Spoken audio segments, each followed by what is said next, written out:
Hello, Nay. Bakit napatawag ko kayo? Mahal ang pantawag dito sa ibang bansa ah. May importante ho ba kayong sasabihin? Ay nako, oo. Ikaw ba'y nagpapahinga na? Pasensya na kung alanganin ang tawag ko ha. Ay hindi na lang din kasi ako makapaghintay na sabihin sa'yo to. Talagang hinintay kitang makapagpadala para makapagpa-load ako ng pantawag. Ano ho bang sasabihin niyo, Nay? Bakit parang kabado naman yata yung boses niyo? May nangyari ba? Ang asawa mo anak, si Sebastian. Higit 1 buwan na siyang hindi umuwi rito sa bahay niyo. Ang sabi naman ng mga magulang niya, hindi rin umuwi sa kanila. Huling may nakakita sa kanya, may kasama siyang babae sa kabilang bayan. Tagal ko naghihintay na umuwi siya. Nung mga nakaraan pa na umuwi siya para makumpronta ko. Kaso hindi pa rin siya umuwi hanggang ngayon. Ano ho? Ang asawa ko? Hindi magagawa sa kanya ni Sebastian. Mahal na mahal ako nun, Nay. Pero may nakakita sa kanyang kakilala niyo na may kasamang magandang babae. Maghahawak pa raw ng mga kamay. Ay hindi ko alam kung saan hahanapin ang asawa mo anak. Baka kaya hindi na yun umuwi rito dahil may iba nang inuuwian.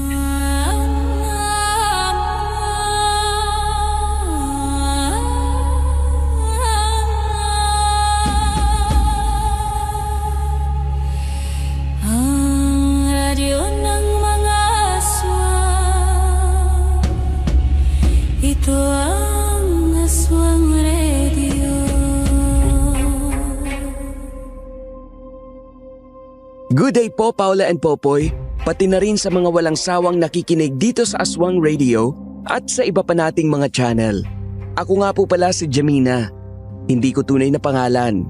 Ako po'y 42 anyos na ngayon at nangyari sa akin ito, higit 10 taon na rin ang nakalilipas. Ako po ay isang OFW noong mga panahong yon. Dahil ako ang nagsisilbing breadwinner ng aming pamilya. Nasa Dubai ako that time nang marinig ko ang balita mula sa nanay ko na hindi na raw umuwi ang asawa ko sa bahay namin at may nakakita pa raw sa kanya na may kasamang ibang babae. Nang dahil doon, halos hindi ako makapag-focus sa trabaho at si Sebastian ang panay na nasa isip ko. Makalipas ang halos 2 araw na pag-iisip at pagsubok na tawagan ang asawa, tila hindi na ako makatiis at gusto ko nang umuwi para hanapin siya. Sa isang tawag, nagsimula ang kalbaryo ng buhay ko. Linti ka talaga, Sebastian. Bakit ayaw mong sumagot? Nasaan ka bang hinayupak ka? Pag ikaw hindi pa rin talaga nagparamdam, uuwi ako ng Pilipinas. Sumagot ka na! Teste ka!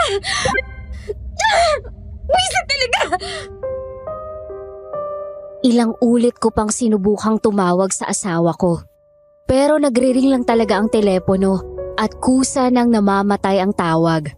Ilang gabi na akong umiiyak at kung minsan, hindi ko na rin maiwasang tumulo ang luha ko habang may ginagawa ako sa trabaho. Binigay ko ang lahat sa asawa ko. Hinayaan ko siyang maiwan sa Pilipinas habang nasa ibang bansa ako para makapag-ipon para sa aming dalawa. Pero ang kapalit nun, nagawa niya ring lokohin ako na ilang beses na ring ginawa sa akin ng mga dati kong kasintahan. Hindi ko alam kung may mali ba sa akin, dahilan para gawin nila sa akin yon. Pero nung mga panahong yon, napagtanto kong hindi ko na pwedeng hayaan na gano'n na lang ang ginagawa nila sa akin at kailangan ko ring lumaban. Sa muling pagpatak ng luha sa mata ko, agad ko yung pinunasan at tumawag naman si Nanay Sarina ko. Hello, Nay. O anak, napatawag ka. Si Sebastian ba? Hindi pa rin umuwi? Ay hindi pa rin. Sumagot na ba siya sa tawag mo? Hindi pa rin po. Nakailang missed call na ako. Mauubos na lang pantawag ko dyan sa Pilipinas, hindi pa rin ako sinasagot. Anong balak mo dyan ngayon? Pinag-iisipan ko kung uuwi ako.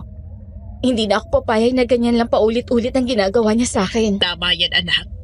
Matuto ka rin lumaban para sa sarili mo. Tsaka may karapatan ka, lalo pat kasal kayong dalawa ni Sebastian. Pwede mo siyang ipakulong kung sakali magmahuli mong meron talaga siyang ibang babae. Pag-iisipan ko ang mabuti ang pag-uwi. May natitira pang kalahating taon sa kontrata ko. Baka kapag umuwi ako, hindi na ako makabalik. Kung sa tingin mo'y may sapat ka naman ng ipon para magsimula ulit dito sa atin, mag-batch contract ka na. Sundin mo kung anong gustong gawin ng puso mo. Sige po, Nay. Salamat. Kung sakali mang bigla siyang umuwi, pakisabihan ako agad, ha? Oo, anak. Makakaasa ka. Napabuntong hininga na lang ako nang maibaba na ang tawag. Sinubukan ko pa ulit tawagan ang numero ni Sebastian pero sadyang hindi niya sinasagot ang tawag. Alam kong binabaliwala niya lang yon ng mga oras na yon. Hanggang sa kinabukasan, nang muli kong subukang tumawag, kagulat-gulat na sinagot niya yun bigla. Pero mas nakakabigla kung sino ang sumagot at ibang boses ang narinig ko. Hello, Sebastian! Mabuti naman at naisipan mo rin sagutin ang tawag ko. Hayop ka? Hello? Sino to? Bakit ka ba tawag ng tawag? Anong sino ako? Ikaw ang sino? Asawa ko ni Sebastian. Si Jimena. Asawa? Hindi ko alam na may asawa na sa Sebastian. Pwes ngayon alam mo na. Nasaan siya, ha? Nasaan ang magaling kong asawa? Ibigay mo sa kanyang cellphone niya at kakausapin ko siya. Ha? Wala. Hello? Hello? Peste! Namatay! Umanda ka sa akin, Sebastian. Uuwi ako. Nang dahil sa babaeng sumagot sa tawag ko, nakapagdesisyon akong putulin ang kontrata ko para umuwi. Nakatanggap din ako bigla ng text. Eksaktong lugar kung nasaan si Sebastian. Pero hindi na ulit sinagot ang tawag kahit ilang beses kong sinubukan. Hindi na yun nagre-ring at parang nakapatay na ang cellphone. Makalipas ang 1 linggo, nakauwi ako ng Pilipinas. Sinalubong ako ni nanay sa airport nang may pinaghalong saya at lungkot sa mukha. Kasama niya ang mga kapatid ko pero wala na akong tatay dahil maaga siyang kinuha sa amin. Napaaga patuloy ang uwi mo imbes na sa susunod na taon pa. Kailangan kong umuwi, Nay. Kailangan ko siyang hanapin para managot siya sa kasalanan niya sa akin. Naiintindihan ko, anak. Kung gusto mo isasamahan pa kita kung nasan siya. Hindi ako pamilyar sa lugar na sinabi sa akin. Pero pupunta ako doon. Magpapahinga muna ako ng ilang araw bago ako maghanap. Hindi mo na ba ulit natawagan? Hindi na po. Para nakapatay ng cellphone niya matapos ko matanggap yung text. Ay, bakit ba lahat na lang ng lalaking dumadating sa buhay mo, gago? Pagkakaamani mo lang ngayon na pinakasalan mo yang si Sebastian. Pero mabuti na lang din at wala pa kayong anak at walang maapektuhan sa nangyayari sa inyo ngayon. Tingin niyo ba, Nay? Kung hindi ako umalis, hindi niya ako lulukohin? Anak, malayo ka man o malapit. Kung matutokso ang asawa mo, magloloko at magloloko yan kung gugustuhin nila. Huwag mo isipin may kasalatang panlulokong ginawa nila sa'yo. Sila ang may mali. Sila ang may kasalanan. Hindi yata para sa akin ang pag-ibig. Lagi akong minamalas. Pero ako, anak, ay mahal na mahal kita. Iwan ka man ng lahat, nandito ako para sa'yo. Yan ang lagi mong tatandaan. Salamat po. At least alam ko may kakampi ako. Oo naman. Nanay mo ko at natural na kakampihan kita. O siya, naghihintay na sa atin ang inarkila kong sasakyan. May layo-layo pa yung biyahe natin pa uwi. Nakakamiss din dito sa Pilipinas kahit papano. Sarap ding umuwi. May plano ka pa bang bumalik sa ibang bansa? Hindi na, Nay. Baka magtayo na lang ako ng maliit na negosyo. May ipon naman ako. O mabuti yan, para hindi mo na kailangang lumayo sa amin. Oo nga po. Sa biyahe pa uwi sa probinsya, nagpahinga ako. Hinayaan din naman ako ni nanay at hindi na muna kinausap dahil alam niya ring pagod ako. Halos 2 araw din akong nagbawi ng lakas bago ako tuluyang magsimulang magplano sa gagawin ko. Nasa sala ako ng mga oras na yon, nakatitig sa screen ng cellphone habang paulit-ulit na binabasa ang eksaktong lugar na ibinigay sa akin. Sityo balik-balik? Pagkatapos ng arko, Maliit na daan papasok sa kanan? May ganito ba talaga lugar sa kabilang bayan, Nay?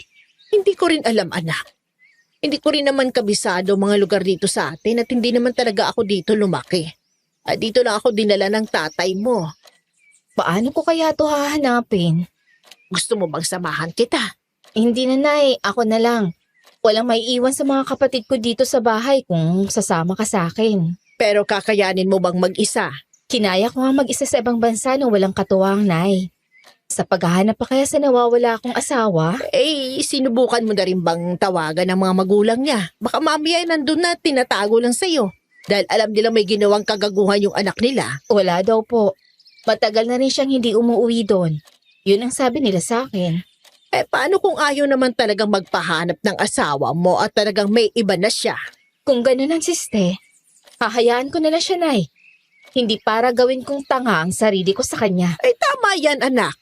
Huwag mong ipaglaban kung ang ipinaglalaban mo naman mismo ang kusang bumitaw. Ganun na lang ang pagkabigla namin ni nanay nang malaglag ang picture naming mag-asawa nung ikinasal kami na nakapatong sa stante ng divider namin. Nabasag yun at bigla akong kinutuban ng masama. Taas-baba ang dibdib ko sa kabang nararamdaman. Nagkatinginan kaming dalawa ni nanay dahil para sa amin, masamang pangitain ang ganong klase ng insidente. Si Seb, Nay, baka may nangyari ng masama sa kanya. Shh! Magunos dili ka, anak. Baka may pusa lang na nakasagi sa likod ng divider kaya nalaglag ang litrato niyo mag-asawa. Pero, kinakabahan ho ako. Wala namang pusa rito sa bahay. Imposibleng malaglag yan ng ganun-ganun na lang. Ang mabuti pa, magdasal ka na sana'y walang nangyayaring masama sa asawa mo. Kailangan ko na talaga siyang hanapin. Baka mamaya, may nangyari na talaga masama sa kanya. Baka mamaya hindi naman talaga siya ng babae. Baka may dumukot o kaya pinatay na siya. Anak, kumalma ka nga. Huwag ka mag-isip masyado ng masama. Magdasal ka. O ako nang baala maglinis itong kalat. Kailangan ko na magsimulang kumilos para hanapin kung nasan siya. Pupuntahan ko tong lugar, Nay. Baka napahamak na talaga si Sebastian. Oo, na. Sige. Basta ngayon, ikalma mo muna yung sarili mo. Gusto mo ba ng tubig? Kukuha kita sa kusina. Sige po, Nay. Hindi ko maiwasang mapatitig sa litrato naming naiwan pa rin sa sahig. Tumayo ako para pulutin yon at ilaglag ang natitirang bubog. Napaluha na lang ako habang tinitingnan ang itsura naming mag-asawa na masaya pa nung mga panahong yon. Ang akala kong perpekto ng pag-ibig para sa akin, sasaktan din pala ako. Nang dahil sa nangyari, ilang beses na naman akong nag-iwan ng missed call sa numero niya. Ilang text na rin ang nagawa ko para tanungin kung ayos lang ba siya.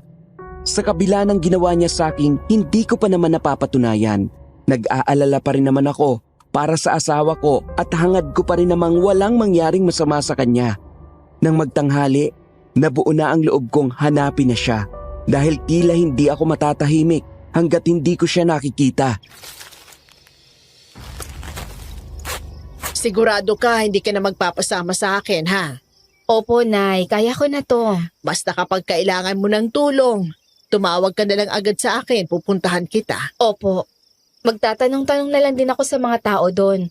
Tungkol doon sa binigay sa aking address. At anak, huwag na magpapagabi. Bago pa dumilimi kahit hindi mo nakita ang lugar, umuwi ka na, ha? Alam mo naman dito sa atin, hindi biro ang mga gumagala tuwing gabi. Hindi lang masasamang taong pwedeng mag-abang sa'yo dyan sa daan. Hanggang ngayon ba'y buhay pa rin ang mga aswang? Ay, hindi naman nauubos ang tulad nila dahil habang tumatagal natututo na rin silang mabuhay na parang normal na tao. Hindi na natin alam kung ang mga tao nakakasalamuhan natin sa pang-araw-araw, normal pa ba o hindi na. Wala naman siguro ako makakasalubong na tulad nila habang naghahanap ako. Ay, hindi mo sigurado, Jimina. Nito lang nakaraan, may buntis na namang munti ka na maaswang kung hindi lang nataboy ng asawa paalis. Kitang-kita raw nung buntis na malapit nang maabot ng dila ng aswang yung tiyan niya. Ay, mabuti na lang nagising siya kasi may naaamoy siyang mabaho. Saan naman po yan nangyari? Diyan lang, sa kabilang barangay. O siya, mabuti pa lumakad ka na nang maaga ka rin makabalik. Mag-iingat ka, anak. Opo, Nay. Tatawag na lang ako sa inyo. Umalis akong may agam-agam sa dibdib dahil sa mga sinabi sa akin ni Nanay Sarina. Agad akong sumakay ng bus papunta sa kabilang bayan. Nang makarating sa eksaktong barangay na may arko tulad ng sinabi sa text, wala naman akong nakitang maliit na daan sa gawing kanan. Nakailang beses na rin akong nagtanong sa mga tao, pero hindi raw nila alam ang sityo balik-balik na sinasabi ko. Pero hindi ako sumuko. Nasa isip ko nun, baka pinagtitripan lang ako nung nag-text at wala naman talagang ganong lugar. Hapon na nun at pagod na ako sa paglalakad ng walang napapala. Tinipa ko ang numero ni Sebastian at himalang muling nabuhay yon at nag-ring. Makalipas ang 5 beses na pagre-ring sa kabilang linya, may sumagot na sa tawag. Sino to? Bakit ba tawag ka ng tawag? Magagalit sa akin ng asawa ko. Sebastian? Asawa? Gago! Ako ang asawa mo at talagang nagagalit na ako. Ha? Sino ka ba? Kasama kong asawa ko ngayon. Si Jimena to. At baka nakakalimutan mong kasal tayo. Itigil mo tong katarantaduhan mo. Jimena, pasensya na. Pero wala akong kilalang Jimena. Baka nagkamali ka lang ng number. Anong nagkamali? Sira ulo ka ba? Kabisado ko ang number mo at alam kong ikaw rin yan. Sebastian, dahil kilala ko ang boses mo. Ipitin mo man yan o palalimin, makikilala pa rin kita. Ako hindi kita kilala. Baka naman gusto mo lang kaming sirain ang asawa ko. Kaya nanloloko ka sa tawag. Itigil mo na to. Mahal ko ang asawa ko. Para lang makalusot ka sa kasalanan mo sa akin, itigil mo na to. Hindi ako hihinto hanggat hindi kita nakikita dahil talagang tatamaan ka sa akin. Manluloko ka na nga? Sinungaling ka pa? Ngayon umaakto kang hindi makaalala? Artista ka na ba ngayon, Sebastian? Naririndi na ako sa boses mo, miss. Ibababa ko na tong tawag. Baka makita pa ako ng misis ko at sabihin may babae ako dahil sa'yo. Aba, talaga namang inatay? Humanda ka sa akin, Sebastian. Hindi ko palilipasin ang araw na to na hindi kita nakikita. Nasipa ko na lang ang malaking bato sa gilid dahil sa labis na inis. Dumidilim na ang paligid pero wala akong pakialam. Desidido talaga akong makita ang asawa ko dahil sa mga pinagsasasabi niya sa akin sa tawag. Muli akong bumalik sa arko at nagsalubong bigla ang kilay ko sa nakita ko pagbalik doon. Bumagal ang lakad ko habang gulat na gulat sa nakikita.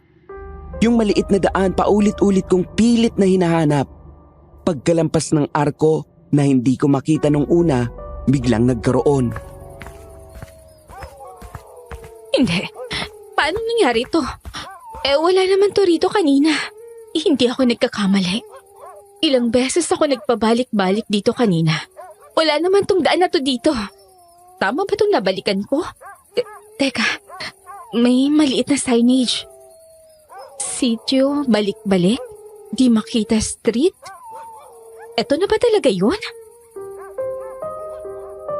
Takang-taka ako kung paanong bigla na lang nagpakita ang daang ilang oras ko nang hinahanap. Madilim na at wala akong makitang bahay na malapit. Nag-iisa ako sa daan at ang flashlight ko sa cellphone ang nagsisilbing gabay ko para makakita. Natatakpan ng mga ulap ang buwan, kung kaya't halos wala na akong makita sa nilalakaran ko. Pinasok ko ang daan kahit hindi ko sigurado kung saan nga ba talaga patungo yon. Pilit ko na lang nilakasan ang loob ko. Umaasa na sa dulo ng daan may mga kabahayan kung nasaan maaari ang nawawala kong asawa. Binaybay ko ang daan. Wala akong makitang kahit isang bahay doon. Halos pagubat na nga rin ang itsura at unti-unti nang sumisibol ang kaba sa dibdib ko. Para lang akong naglalakad sa daang walang hanggan at nang ibalik ko ang tingin ko kung saan ako nanggaling, nawala ang arko. Doon na ako kinutuban na parang nawawala ako. Sinubukan kong maglakad pabalik pero paulit-ulit akong humihinto sa eksaktong kinatatayuan ko nung mga oras na yon. Wala akong ibang makita sa paligid kundi ang maliit na daan, ang mga nagtataasan at matatandang puno at ang talahiban sa magkabilang gilid ng nilalakaran ko. Nawawala na yata ako. Tatawagan ko si nanay. Hindi ako pwede magpalipas ng gabi rito. Hindi ko na alam kung nasaan ako. Ano ba yan? Walang signal. Kapag minamalas ka nga naman. Paano ako uuwi nito? Parang naliligaw na nga yata ako. Susubukan ko magbaliktad ng damit. Baka sakaling kumana at makabalik ako sa arko. Kahit hindi ko na mahanap si Sebastian, basta makauwi ako.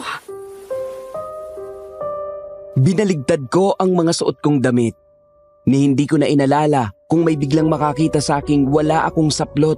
Basta ang gusto ko lang nung mga oras na yon, makalabas ako ng buhay at makauwi sa amin. Nang matapos, sinubukan ko ulit maglakad palabas. Pero ganun pa rin ang kinalabasan.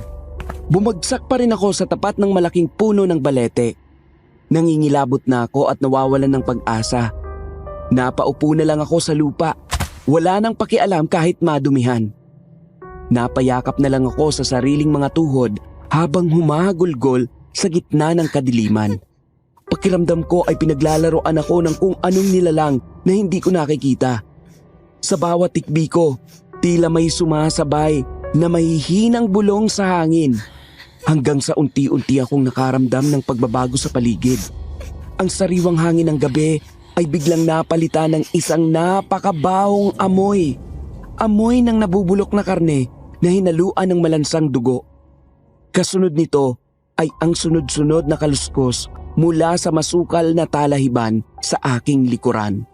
Napatayo ako ng mabilis, pilit na pinupunasan ang mga luha sa mga mata ko para aninagin ang pinagmumula ng ingay. Doon sa pagitan ng madidilim na puno ay sumilip ang dalawang pares ng nanginginig at pulang-pulang mga mata. Sino yan? Sinong nandyan? Tulungan niyo po ako! Maawa kayo, huwag niyo ako takutin ng ganito! Diyos ko, ano yan? Bakit ang laki ng asong yan? Huwag kang lalapit sa akin! Alis! Alis! Hindi ko na hinintay na makalapit pa ang dambuhalang asong yon na tila kasing laki ng baka. Kumaripas ako ng takbo papasok sa mas madidilim pang bahagi ng kakahuyan. Wala na akong pakialam kung masugatan ang mga braso ko sa mga sanga. Basta ang mahalaga ay makalayo ako sa halimaw na yon. Habang tumatakbo, nararamdaman ko ang mabigat na yabag nito sa aking likuran. Halos kapusin ako ng hininga hanggang sa muling magbago ang paligid.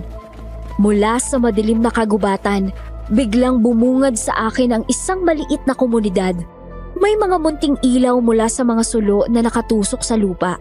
Pero bago pa ako makahingi ng tulong, naabutan na ako ng halimaw. Tulong!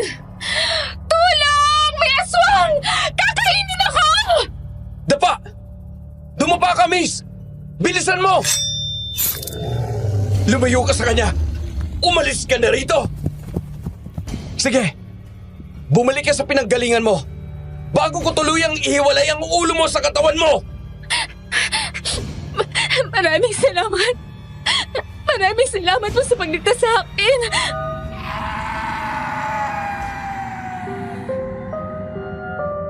Napasubsob ako sa lupa habang habol ang aking hininga. Ang lalaking biglang sumulpot ay may hawak na matalim na itak na bahagya pang kumikinang sa liwanag ng sulo. Hindi ko maaninag ng maigi ang kanyang muka dahil nakatalikod siya sa akin at sadyang madilim ang pwesto namin. Pero ang boses niya ay tila pamilyar na hindi ko maipaliwanag. Hinabol niya ang malaking aso hanggang sa tuluyan itong tumakbo palayo patungo sa kakahuyan. Nang matiyak niyang ligtas na kami, dahan-dahan siyang lumingon sa akin at iniabot ang kanyang kamay. Pilit kong tinitigan ang kanyang mukha. Pero ang tanging nakikita ko lang ay ang anino ng kanyang panga at ang malungkot niyang mga mata. At nang itapat ko ang ilaw ng cellphone ko sa kanyang mukha, Tuluyan ko nang nakumpirma na siya ang hinahanap kong asawa. Sebastian? Hindi ka! Nandito ka lang pala talaga? Pahirapan ka pang hanapin? Ha? Teka, miss. Sino ka ba? Bakit alam mo ang pangalan ko? Huwag ka na nga magmaang-maangan dyan na parang hindi mo talaga ako kilala. Nang ibang bansa lang ako, ikaw naman ng ibang babae. Miss, ayaw kong isiping nababaliw ka. Pero seryoso, hindi talaga kita kilala. At mas lalong hindi ko alam kung anong sinasabi mo. Eh kung dagukan kita dyan ang malaman mong sinasabi ko. Gusto kong magwala. Gusto kong saktan ang lalaking nasa harap ko na tila nakakita ng isang estranghero. Imbes na ang babaeng pinangakuan niya ng habang buhay sa harap ng altar. Ang mga mata niyang dati ay puno ng pagmamahal, naging bakante at puno ng pagtataka. Hindi ko alam kung anong klaseng laro ang ginagawa niya. Pero may isip naman ako, hindi para maniwala na sa loob ng ilang buwan ay mabubura na lang ako sa memorya niya na parang isang panaginip. Sebastian, maawa ka naman sa sarili mo. Huwag mo akong gawing tanga. Isang buwan ka nang hindi umuwi sa bahay natin. Tapos sasabihin mo sa akin na hindi mo ako kilala. Mag-isip ka nga. Miss, huminahon ka muna. Baka dahil lang yan sa takot mo sa asong humahabol sa'yo. Kaya ka nagkakaganyan. Halos mapatay ko na yung hayop para iligtas ka. Tapos sisigawan mo lang ako? Na hindi ka man lang nagpasalamat sa ginawa ko. Dahil asawa kita. Ako si Jimena. Nagpakasal tayo bago ako lumipad papuntang Dubai. Para magtrabaho, para sa kinabukasan nating dalawa. Sinabihan ako ni Nanay Sarina na hindi ka na umuuwi. Na may kasama kang ibang babae kaya ako umuwi rito. Dubai? Nanay Sarina? Pasensya na talaga. Pero wala akong matanda ang ganyang mga pangalan. Lalo na ang sayo. Matagal na akong nakatira rito sa baryo balik-balik. Dito ako lumaki. Dito ako kinasal. Ikinasal? Kanino? Sa babaeng sumagot ng telepono mo? Sebastian, gising! Ako ang pinakasalan mo. May litrato tayo, may dokumento ako magpapatunay na asawa kita. Hindi mo ba talaga ako maalala kahit konti? Kahit malang yung boses ko? Masakit ang ulo ko kapag pinipilit kong mag-isip. Ang alam ko lang, may naghihintay sa akin sa bahay. At siguradong hindi ikaw yon. Hayop ka talaga! Pagkatapos ng lahat ng sakripisyo ko, ito ang ibabalik mo sa akin? Isang malaking sino ka? Ano bang pinakain niya sa'yo rito at naging ganyan ka? Habang nagsasagutan kami, napansin ko ang bahagyang pagbabago sa kilos niya. Kapag sinusubukan niyang mag-isip, tumitirik ang kanyang mga mata at tila nagiging mekanikal ang paggalaw ng kanyang mga balikat. Habang tinitingnan ko ang kakaibang kilos ni Sebastian, isang malamig na simoy ng hangin ang dumaan sa aming pagitan. Biglang nanigas si Sebastian at tila nawala ang tensyon sa kanyang mukha nang may aninong lumitaw mula sa madilim na bahagi ng baryo. Isang babaeng balingkinitan. Nakasuot ng simpleng duster pero taglay ang kagandahang tila hindi pangkaraniwan ang lumakad papalapit sa amin. Kumabog ang dibdib ko dahil alam kong siya ang babaeng sumagot sa tawag ko noong nasa Dubai pa ako. Seb, kanina pa kita hinihintay sa bahay. Akala ko kung napano ka na. Sabi mo may titingnan ka lang rito sa labas. Sino tong kausap mo? Kilala mo ba? Alora, buti dumating ka. Etong babae na to. Bigla na lang sumulpot at kung ano-anong sinasabi. Hindi mo rin ba siya kilala? Kaya pala. Kaya pala hindi mo ako maalala dahil sa babaeng to. Ikaw ang sumagot sa cellphone niya, di ba? Hayop ka! Anong ginawa mo sa asawa ko? Ikaw siguro yung tawag ng tawag sa kanya. Jimena, tama ba? Pasensya ka na kung mukhang naguguluhan ka sa mga nangyayari. Pero kailangan mong kumalma. Kumalma? Inagaw mo ang asawa ko tapos ginayuma mo pa yata para hindi niya ako maalala? Tapos sasabihin mo akong kumalma? Sasabunutan kita hanggang sa makalbo ka, malandi ka! Miss, tama na! Huwag mong saktan ang asawa ko! Nasasaktan si Alora! Asawa? Si Bastian ako ang asawa mo! Tingnan mo ko! Huwag mong protektahan ang babaeng yan dahil niloloko ka lang niya! Hayaan mo siya, Seb. Naiintindihan ko ang galit niya. Jimina, pakiusap. Pumasok muna tayo sa loob. Marami ako dapat ipaliwanag sa'yo na maaaring hindi mo magugustuhan kung dito lang tayo sa labas mag-uusap. Wala akong pakialam sa paliwanag mo! Ang gusto ko, isama ang asawa ko paalis sa nakakatakot na lugar na to!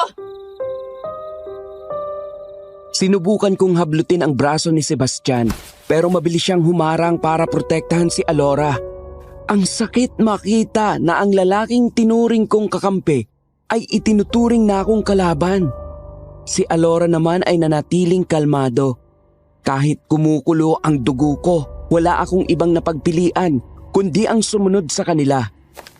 Habang naglalakad kami patungo sa kanilang bahay, pilit kong pinapakalma ang sarili ko para hindi ako biglang sumunggab kay Alora. Nang makapasok kami, agad na sumalubong sa akin ang isang masangsang na amoy na tila ba may nabubulok sa loob ng bahay. Ano ba itong bahay niyo? Bakit ganitong amoy? Parang may patay na daga sa kung saan. Pasensya ka na. Hindi pa ako nakakapaglinis ng maigi. Sab, iiwan mo muna kami ni Jimena. Umakyat ka muna sa kwarto natin. Kukuha lang ako ng tubig para sa kanya. Pero Alora, baka saktan ka niya. Tingnan mo naman kung paano siya tumingin sa atin. Hindi niya gagawin yun. Sige na, umakyat ka muna para makapag-usap kami ng maayos. Bakit kailangan mo siyang paalisin? May bala ka bang sabihin kasinungalingan sa akin na ayaw mong marinig ng asawa ko? Mas makakabuti to para sa kanya, Jimena. Maupo ka muna. Ito ang tubig. Uminom ka para mahimasmasan ka. Wala akong balak uminom ng kahit ano mula sa'yo. Magpaliwanag ka na ngayon dahil baka hindi ako makapagpigil. At kalad ka rin ko si Sebastian paalis dito! Jimena, makinig ka. Nakita lang namin si Sebastian sa gilid ng daan. Duguan at nag-aagaw buhay. Hindi namin alam kung anong nangyari sa kanya bago siya napadpad dito. Ano? Nag-aagaw buhay? Oo. Tinulungan namin siya. Pero pagising niya, wala siyang kahit anong maalala. Nakita ko lang ang pangalan niya sa ilan niyang mga ID sa pitaka. Nagwawala siya. Pilit na tumatakbo palabas kahit hindi pa siya magaling. Para kumalma siya, kailangang may kumilala sa kanya at hindi siya magpumilit. Napilitan akong sabihin asawa niya ako para manatili siyang ligtas. At bakit kailangan magpanggap ka? Pwede niyo naman siyang dalhin sa ospital o sa pulis. Ipinatingin namin siya sa Dr. Jimina. Sabi sa amin, may pag-asa pa siyang makaalala. Pero kailangan ng mahabang panahon. Ang babala ng doktor, huwag siyang bibiglain o pipiliting makaalala. Dahil kapag ginawa yon, baka lalong mabura ang natitirang memorya niya. Kaya mo siya kinukulong dito? Para paniwalain siyang asawa ka niya habang ako ay nagpapakamatay sa trabaho sa ibang bansa? Ginawa ko lang yon para sa kaligtasan niya. Kung gusto mo siyang gumaling, huwag mo siyang biglain. Habang nagsasalita si Alora, pilit kong hinahanap sa kanyang mukha ang anumang bakas ng panlilinlang. Gusto kong isigaw sa kanya na isa siyang mga aagaw. Pero ang kanyang mga mata ay tila puno ng katapatan at malasakit na nagpapahina sa aking depensa. Paano ako maniniwala sa'yo? Sa panahon ngayon, ang daling gumawa ng kwento para lang pagtakpan ng pangangabit. Sigurado ka pang hindi ka lang sadyang sumulpot sa buhay niya para sirain kami? Jimena, wala akong dahilan para magsinungaling. Kung kabit ako, sana itinago ko na lang siya at hindi ko na sinagot ang tawag mo. Pero hinayaan kitang makarating dito dahil alam kong ikaw ang tunay na makakatulong sa kanya. Bakit siya naging ganyan? Bakit parang hindi na siya ang Sebastian na pinakasalan ko? Sabi ko nga sa'yo, matindi ang pinsalang natamo niya. Inaalagaan lang namin siya dito habang hinihintay na bumalik ang katinoan niya. Totoo ang sinasabi ng anak ko, Iha. Huwag kang mag-isip ng masama sa amin. Sino naman ho kayo? Jimena, siya ang nanay ko. Si Nanay Roselia. Siya ang kasama kong nag-asikaso kay Sebastian noong mga panahong hindi siya makabangon at hirap na hirap siya. Saksi ako sa hirap ni Sebastian ni Iha. Muntik na siyang mamatay sa gitna ng daan kung hindi namin siya nakita. Ang taging hangad lang namin ay makatulong, hindi ang makasira ng pamilya. Hindi ko na alam ang iisipin ko. Pero buo na ang loob ko. Asawa ko siya. At tungkulin kong iuwi siya sa amin. Kahit hindi niya ako maalala, gagawan ko ng paraan. Walang problema. Kung gusto mo siyang ayayin umuwi, sige, subukan mo. Pero isang paalala lang, baka lalo lang siyang maguluhan kung pipilitin mo siya agad na makilala ka. At isa pa, Iha, tingnan mo ang labas. Napakadilim na at mapanganib ang daan sa sityo balik-balik kapag ganitong oras. Tama si nanay. Dito ka na muna magpalipas ng gabi. Bukas na bukas, pagliwanag ng araw, pwede nyo lang pag-usapan ni Seb ang pag-uwi nyo. Mapanganib ang mga gumagala sa labas tuwing gabi.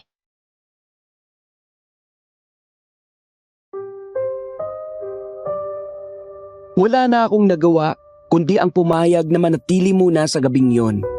Habang nakatitig ako sa labas ng bintana, muling nanariwa sa isip ko ang dambuhalang asong kasing laki ng baka na humabol sa akin sa kakahuyan, ang nagniningning na pulang mata at ang amoy ng nabubulok na karne na tila sumusunod sa akin hanggang sa loob ng bahay nila ay sapat na para wag na akong magtangkang lumabas sa gitna ng kadiliman. Tiningnan ko si Sebastian na muling bumaba. Ang kanyang mukha ay blanko at walang kahit anong emosyon na dati ay para lamang sa akin. O ano? Naniniwala ka na ba ngayon na nagkamali ka lang ng taong hinahanap? Sebastian, alam kong ikaw yan. Pero sige, sa ngayon hindi na muna ako makikipagtalo sa'yo. Mabuti naman kung ganon.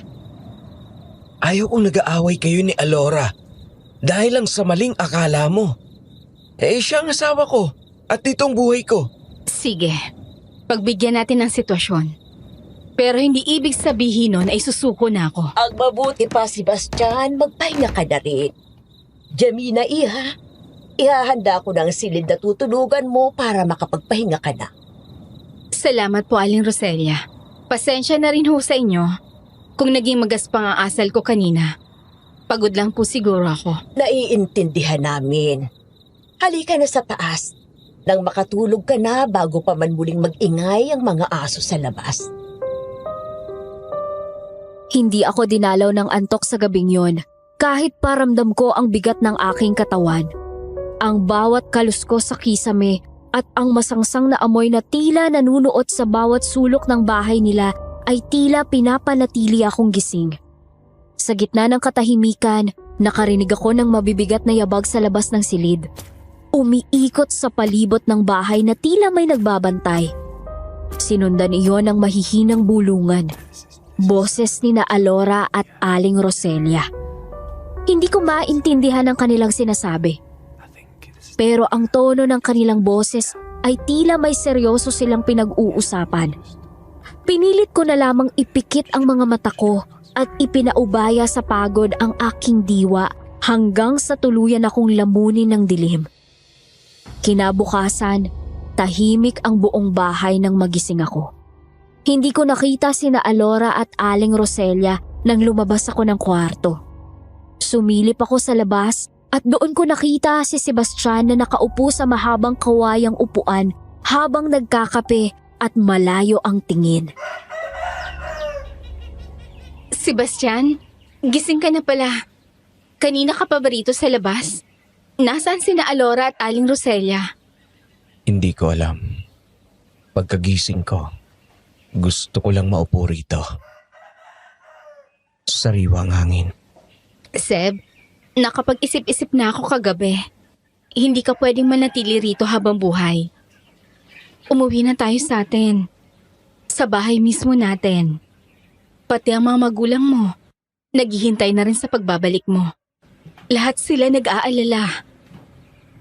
Nagsisimula ka na naman sa mga ilusyon mo. Sinabi ko na sa'yo kagabi. Hindi kita kilala. Dito ang bahay ko. Kasamang asawa ko. Pero hindi mo ba nararamdaman Hindi ito ang buhay mo. Tumingin ka sa paligid, Seb. Para kang bilanggo rito. May mga dokumento ako sa bahay. Ipakikita ko sa'yo ang marriage contract natin para maniwala ka na. Pati mga picture natin nung kasal. O kahit nung magkasintahan pa lang tayong dalawa. Wala akong pakialam sa papel mo. Bakit bang kulit mo? Sinabi ng ayaw kong umalis dito. Dahil mahal kita. Wala rito ang buhay mo. Umalis lang naman ako para magtrabaho. Tapos ganito ang babalikan ko? Seb, pakiusap. Magtiwala ka sa akin kahit ngayon lang. Tumahimik ka! Ang sakit ng ulo ko sa'yo! Layuan mo ko! Sinisira mo ang isip ko! Umalis ka na rito! Hindi kita kailangan. Alora! Alora! Ilayo mo sa akin ang babaeng to bago ko pa siya masaktan! Nagwala si Sebastian. Ang kanyang mga mata ay nanlilisik at ang kanyang buong katawan ay nanginginig sa galit. Halos hindi ko na siya makilala sa itsurang yun. Ang dati niyang malumanay na pagkatao ay napalitan ng isang mapusok na katauhan na tila ba ayaw makarinig ng katotohanan. Napaurong ako sa takot at sakit habang pinapanood siyang itumba ang mga gamit sa paligid. Seb! Sebastian, kumalma ka. Nandito na ako. Shh! Tumingin ka sa akin. Huminga ka ng malalim. Alora, paalisin mo siya. Pinipilit niya akong sumama sa kanya. Ayaw ko, Alora. Dito lang ako sa'yo. Opo, dito ka lang. Jimina, pakiusap naman. Nakikita mo ang kalagayan niya. Huwag mo siyang biglain. Pero Alora, asawa ko siya. Kailangan ko siyang isamang pauwi. Hindi mo siya maililigtas kung sisirain mo ang katinoan niya. Parang awa mo na. Pabayaan mo muna siya para sa ikabubuti niya. Tiningnan ako ni Alora nang may matinding awa sa kanyang mga mata. Isang tingin na tila nakikiusap na wag ko nang ituloy ang balak ko. Napako ako sa aking kinatatayuan. Wasak ang puso habang nakikitang sa bisig ng ibang babae kumakalma ang lalaking pinakamamahal ko. Pinanood ko kung paano kumalma si Sebastian sa ilalim ng mga haplos ni Alora. At bawat segundong nakikita ko silang magkasama ay tila isang kutsilyong sumasaksak sa puso ko. Pakiramdam ko ay tuluyan na akong nawalan ng pag-asa. Ang lalaking pinakasalan ko ay tila isang estranghero ng takot sa aking presensya. Napayuko na lang ako. Hinahayaan ng mga luha na pumatak sa pisngi kong may nanunuyong labi. Iha, mas mabuti pang umuwi ka muna sa inyo. Masyado nang magulo ang isip mo. At baka mas lalo lang lumala ang sitwasyon kung mananatili ka pa rito ngayon. Pero paano si Sebastian? Hindi ko siya kayang iwan ng ganito lang. Aling Roselia. Hayaan mo muna siyang makapagpahinga. Sa ngayon, ang kailangan niyo ay distansya para makapag-isip-isip. Huwag kang mag-alala. Ligtas siya rito sa amin. Seb, pumasok ka na muna sa loob at uminom ng tubig. Hayaan mo na muna kami ni Jimina. Tumalima si Sebastian at naglakad palayo nang hindi man lang ako tinitingnan. Ang kanyang bawat takbang ay tila nagpapalayo rin sa aming mga alaala. Humarap sa akin si Alora. Ang kanyang mukha ay hindi na bakas ng galit, kundi isang uri ng simpatya na mahirap basahin. Jimina, kunin mo ng mga gamit mo. Ihahatid na kita hanggang sa arko. Mapanganib pa rin ang daan kahit umaga na. Lalo na't hindi ka pamilyar sa sityo balik-balik. Ako nang kukuha ng mga gamit mo, Ineng. Bakit mo to ginagawa? Bakit kailangan mong magpanggap na asawa niya? Hindi ko rin naman ginustong magkaroon ng obligasyon sa ibang tao. Pero naaawa rin ako sa kanya. Ang sakit na hindi ako maalala ng sarili kong asawa. Hayaan mo't darating din ang tamang panahon para maalala ka niya. Heto ng mga gamit mo, Jimina. Tara na, maglakad na tayo habang hindi pa masyadong mainit sa balat ng sikat ng araw. Alam kong mahirap para sa iyong lahat ng ito. Pero naisip ko, kung gusto mo talaga siyang makaalala, may isang paraan pa. Anong paraan? Gagawin ko ang lahat para lang bumalik siya sa akin. Pwede kang bumalik dito at manatili sa bahay namin ng mas matagal. Baka sakaling kung makikita ka ni Sebastian araw-araw, unti-unting bumalik ang mga alaala niya tungkol sa'yo. Totoo ba? Hahayaan niyo ako manatili sa inyo? Para sa amin ni Sebastian? Ayaw naming maging masama sa paningin mo. Ang mahalaga ay ang kaligtasan at katinoan ni Sebastian. Kung ang presensya mo ang susi para bumalik ang alaala niya tungkol sa'yo, hindi namin yan ipagkakait. Bukas ang bahay namin para sa'yo. Sa gitna ng aking pighati, ang mga salita ni Alora ay nagsilbing liwanag. Nakaramdam ako ng pag-asa na baka hindi pa nga huli ang lahat. Nagpatuloy kami sa paglalakad hanggang sa natanaw ko na ang arko kung saan ako unang naligaw nung gabi. Nandito na tayo. Hanggang dito na lang ako, Jemina. Salamat, Alora. Basta tandaan mo, kung magpapasya kang bumalik, mag-iwan ka lang ng mensahe o tumawag ka ng maaga para makapaghanda kami. Hindi madali ang buhay sa baryong to, pero para kay Sebastian, alam kong kakayanin mo. Kayo na munang bahala sa asawa ko. Aasahan kong walang mangyayaring masama sa kanya habang nasa poder niyo siya. Oo naman. Babalik ako, Alora. Aasahan ko rin yan. Tatanggapin namin kayo rito ng asawa mo. Huwag kang mag-alala. Hihintayin kita. Matamis nang umiti sa akin si Alora pero hindi ko na yon tinugunan pa. Nauna na siyang tumalikod at naglakad. Kaya naman nagsimula na rin akong lumayo roon. Pero isang bata ang napahinto nang makita ako. Gulat na gulat at napalingon pa sa pinanggalingan ko. Nagtaka naman ako kung bakit tila natatakot siya sa akin. Kaya naman tinanong ko siya. Sabi niya, saan daw ako galing? Kaya naman tinuro ko ang arko. Sa naging sagot ko, bigla siyang nagtatakbo paalis. Nagtataka man, pero hindi ko na siya hinabol kahit na nagugulumihanan ako sa naging reaksyon niya. Pagod, puyat at halos nangihina na ang katawan ko nang makauwi ako sa amin. Pero ang bigat sa aking dibdib ang mas higit na nagpapahina sa akin.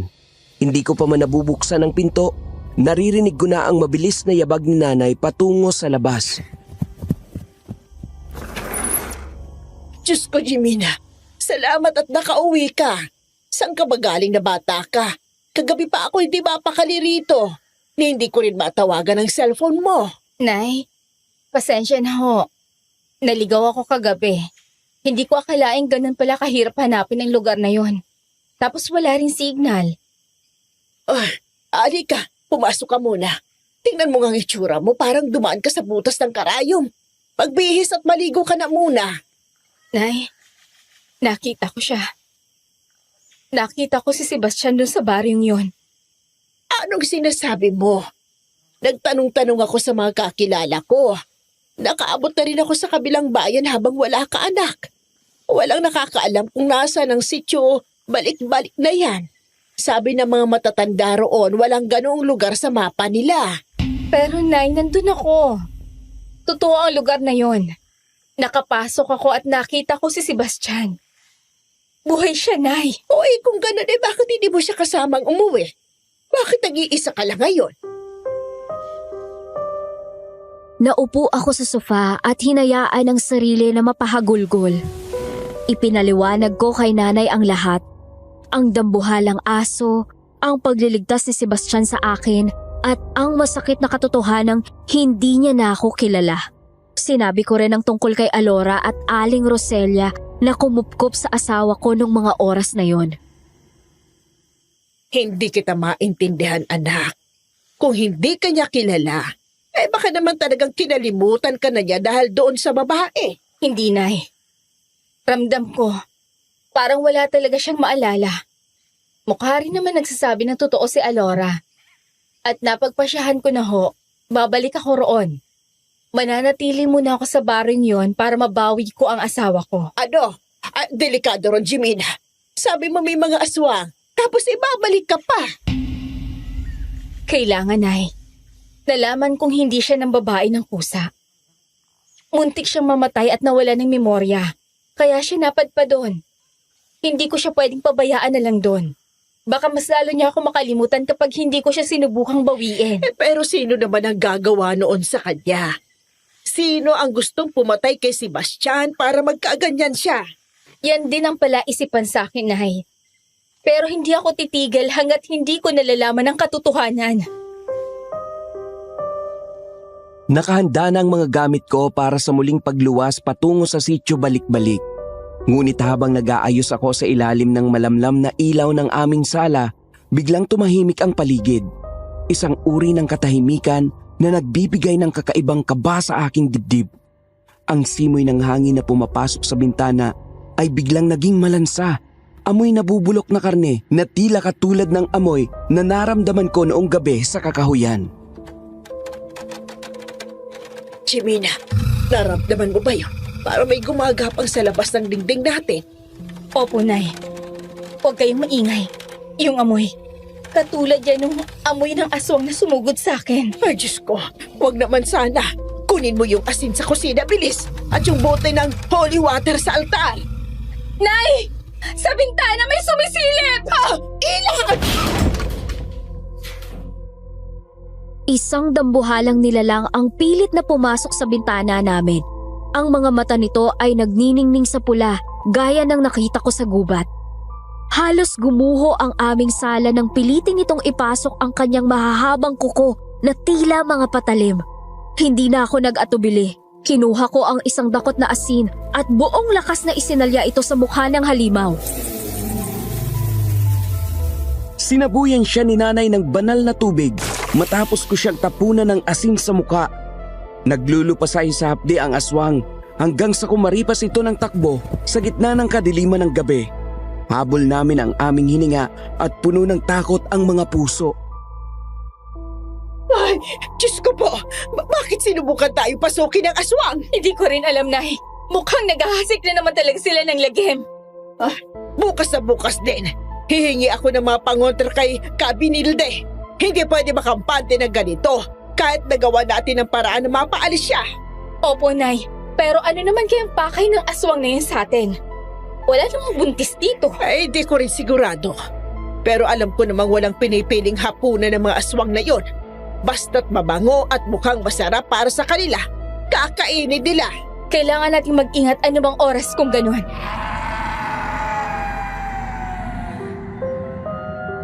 Sa kabila ng nakapaninindig balahibong pag-atake ng aswang sa bahay namin, hindi natinag ang desisyon ko. Bit-bit ang isang bag na naglalaman ng marriage contract namin ni Sebastian, mga litrato nung kasal naming dalawa, at iba pang dokumentong magpapatunay sa aming pagpapares. Handa na akong bumalik sa baryo nila Alora. Sa isip ko, yun na ang huling pagkakataon. Kung sa loob ng ilang linggo ay wala pa ring pagbabago sa alaala ni Sebastian, hindi na ako mag-aatubiling humingi ng saklolo sa kanyang mga magulang at sa mga otoridad para sapilitan siyang bawiin. Hindi katulad noong una kong pagpunta na tila pinaglalaroan ako ng paligid. Kusa at agad na tumambad sa akin ang maliit na daan pagkalagpas ko sa arko. Mataas pa ang sikat ng araw kaya mabilis kong nabaybay ang daan patungo sa bahay nila Alora. Naabutan ko si Sebastian na nakaupo sa labas. Tila isang ribultong walang buhay ang mga mata. Sebastian, Bumalik ka na naman. Akala ko ba malinaw ng lahat nung araw na umalis ka? hindi magiging malinaw ang lahat hanggat hindi ka sumasama sa akin pauwi. Dala ko ang ebidensyang magpapatunay na asawa kita. Nakakapagod na yung mga kwento mo. Wala akong pakialam sa mga papel na yan. Huwag mo nang subukang ipakita sa akin. Oh, Jimena, bumalik ka na pala. Ilang araw din ang lumipas. Akala ko natakot kang bumalik dahil alam mong may mga aswang dito. Walang anumang takot ang makakapigil sa akin. Para mabawi ang asawa ko, Alora. Seb, hayaan mo na rito sa akin si Jimena. Panauhin natin siya rito. Bakit ba hinahayaan mo lang yung babaeng yan dito? Alam mo naman. At ikaw rin naman ang nagsabi sa aking asawa kita, Alora. Oo, sinabi ko yon. Pero hayaan mo muna si Jimena rito. At ang alaala mo na mismo ang magsasabi kung sino ba ang nagsasabi ng totoo. Nakita ko kung paano dahan-dahang hinimas ni Alora ang braso ni Sebastian. Sa isang iglap, ang iritadong mukha ng aking asawa ay biglang kumalma. Tila isang maamong tupa na sumusunod sa bawat haplos ng babae. Mabuti pa ay pumasok na kayo sa loob at masyado nang mainit dito sa labas. Jimina, sana nga ay maging mabilis ang pagbabalik ng kanyang alaala sa presensya mo. Gagawin ko ang lahat, Alora. Lahat. Maganda yan, para naman makauwi na kayo agad bilang mag-asawa at matapos ng lahat ng paghihirap nyo. Tiningnan ko siya ng diretso sa mga mata. May kung ano sa tono ng kanyang pananalita na tila ba ayaw niya rin kaming magtagal. Ngunit ang paraan ng paghawak niya kay Sebastian ay nagsasabi ng kabaligtaran. Nang makausap ko si Aling Roselia, wala rin namang naging problema sa kanya. May bahagyang tuwa pa dahil daw nadagdagan sila sa bahay nila. Dalawa na lang din daw kasi sila ni Alora sa buhay at kung minsan hindi raw niya maiwasang makaramdam ng lungkot dahil parang walang buhay ang tahanan nilang dalawa. May mangilan-ngilang bahay lang doon sa sitio balik-balik. Hindi bababa sa 5 pero hindi rin sosobra sa 10. Lahat din daw sila roon ay magkakakilala at payapa silang nabubuhay roon malayo sa gulo ng ibang baryo. Sa mga naunang araw, sadyang mailap sa akin si Sebastian at ayaw akong kausapin. Kay Alora lang ito nakikinig at sumusunod.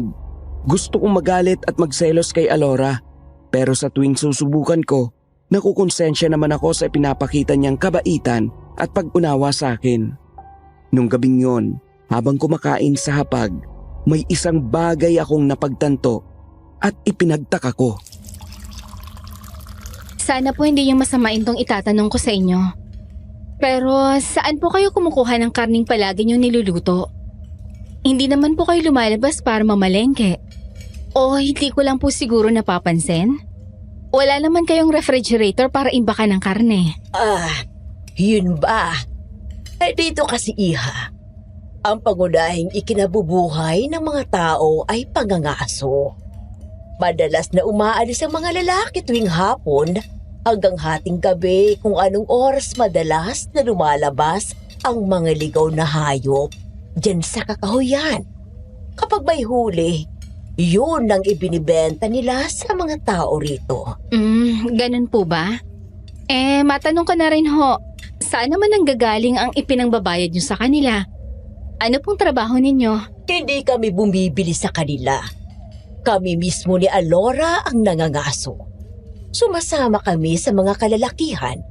Alam mo na, wala namang kaming pera kaya kami na lang ang gumagawa ng paraan para maitawid ang mga gutom namin. Pero parang hindi ko naman po kayo napapansing umaalis. Siguro'y malalim na ang tulog mo kapag umaalis kami ni nanay. Bakit hindi niyo ako sinasama? Ngayon ko lang din nalaman ng bagay na yan. Lalaki ako. Dapat akong kumikilos para may makain kayo. Yan din ba ang trabaho ko noon? Hindi. Sa bangko ka nagtatrabaho. Sa bangko? Imposible. Hindi ako makapag-aral. Dito ako pinanganak. Dito ako lumaki. Dito ako nabuhay.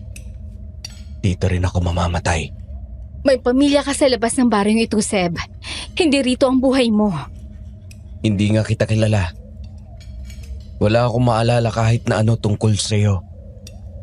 O kahit pa sa mga bagay na sinasabi mo. Si Alora lang ang tanging alam at kilala ng alaala ko. Tama na yan, Sebastian. Tapos ka na bang kumain? Ang mabuti pa iinumin mo na tong gamot mo na makapagpahinga ka na. Teka, ano yan? Anong klaseng gamot yan? Kulay brown na inumin? Oo, Inek. Kasi hindi kayang lumunok ng gamot nitong si Sebastian. Kaya yung gamot na nireseta sa kanya ng doktor, dinudurog na lamang namin nang mainom niya pa rin ang gamot niya. Napatigil ako habang pinagmamasdan si Sebastian na lagukin ang nasa baso. Totoo naman ang sinabi ng nakatatanda. Sa edad ni Sebastian noon, ayaw na ayaw niyang umiinom ng gamot dahil hindi niya kayang lulukin kahit ilang beses ko na siyang tinuruan. Kaya naman madalas mas pinipili niyang wag na lang uminom ng gamot. Hindi ko alam na kahit wala na siyang maalala, madadala niya pa rin ang mga bagay na yun.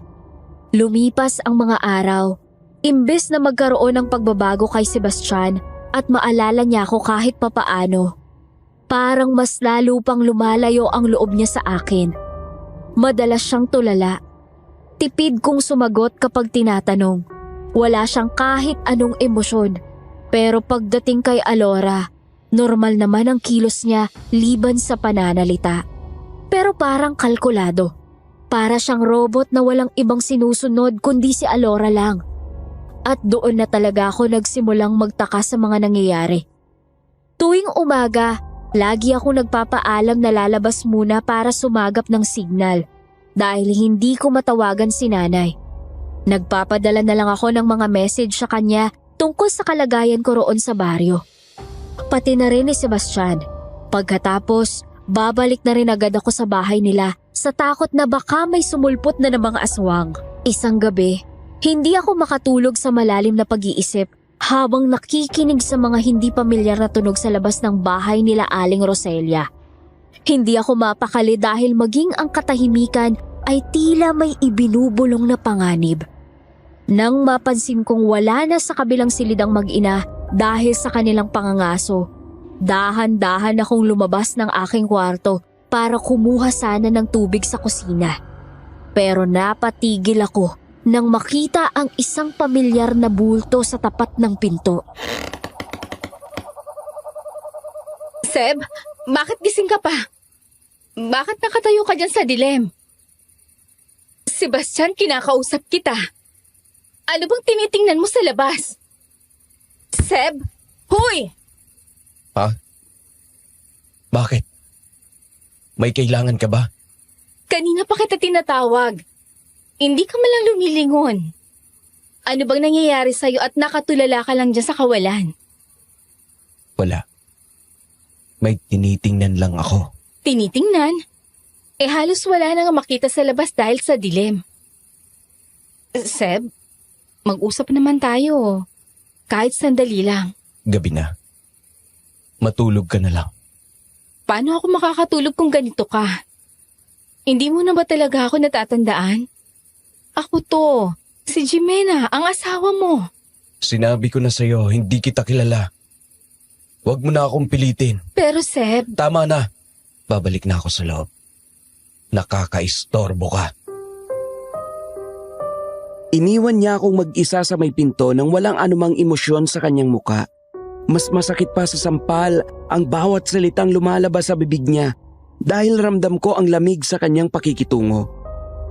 Parang unti-unting namamatay ang pag-asa sa puso ko na mababawi ko pa ang dati niyang pagkatao, pero hindi ako pwedeng sumuko dahil alam kong kahit anong mangyari, ako pa rin ang may karapatan sa kanya. Kinabukasan, nagising ako sa ingay ng mga gamit sa kusina. Paglabas ko ay bumungad sa akin si Aling Roselia na naghahanda ng pagkain, pero agad na kumuha ng atensyon ko ang pulang mantsa ng dugo sa ibaba ng kanyang saya. Aling Roselia, bakit ho may dugo ang saya nyo? Okay lang ho ba kayo? Ito ba? Wala ito, Ining. Nakapatay kasi ako ng tao kagabi, kaya ganyan. Oh?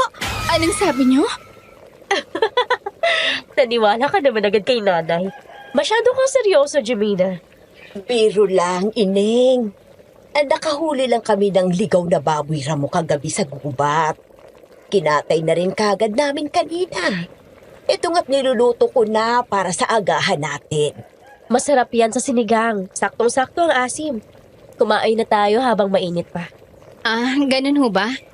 Akala ko kung ano na. O siya, maupo ka na rito at tikman mo itong luto ko. Malaki-laki ang baboy ramo na nahuli namin. Nabenta na nga namin ang ilang parte ng katawan sa iba, kaya ngayon may pera na kami.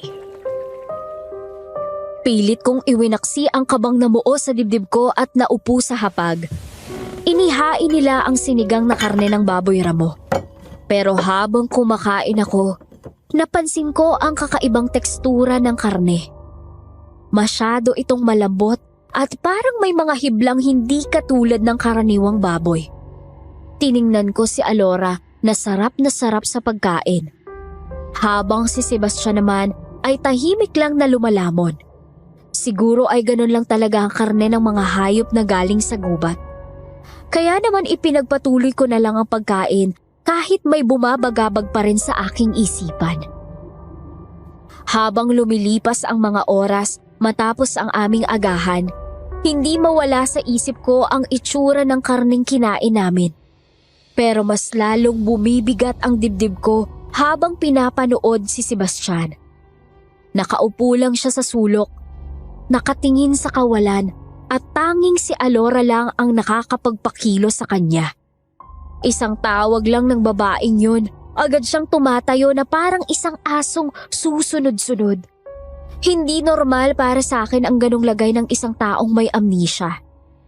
Kaya naman nang magpaalam ulit ang mag-ina nung gabi para umalis, kinuha ko ang pagkakataong yun para muling kausapin ang asawa ko. Seb, mas makakabuti para sa'yo kung aalis na tayo rito. Umuwi na lang tayo. Saan tayo pupunta? Dito lang ako. Dito ang bahay ko. Hindi mo ba naiintindihan? Hindi mo to bahay. May sakit ka, Seb. Iuuwi kita. Dadalhin kita sa doktor sa Maynila. Ipapa-check up kita para bumalik ang alaala mo. Doktor? Hindi. Hindi ko kailangan ng doktor. Maayos ako rito. Malakas ako. Sebastian, makinig ka sa akin. Sapilitan kitang iuuwi kung kailangan.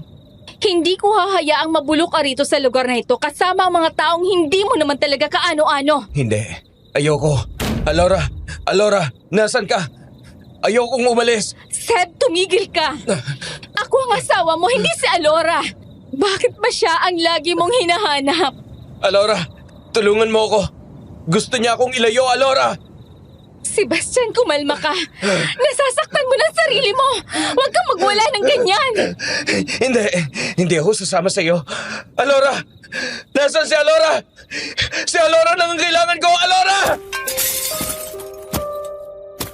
Nagulantang ako nang bigla niyang itulak ang maliit na mesa sa gilid. Para siyang batang nawawala na pilit na binabaliw ng sarili niyang isipan. Sa bawat pagsigaw niya ng pangalan ni Alora, lalong nadudurog ang puso ko. Hindi ko na alam kung paano patatahanin si Sebastian. Ang bawat sigaw niya ay parang kutsilyong sumasaksak sa akin. Ngunit bago ko pa siya muling mahawakan, bumukas ang pinto at pumasok si Alora na tila ba nang galing lang sa isang mahinahong pamamasyal. Sebastian, ano tong narinig kong ingay? Bakit ka nagkakaganyan? Alora, ayoko. Sabi niya, ilalayo niya raw ako. Ayokong sumama sa doktor. Shh!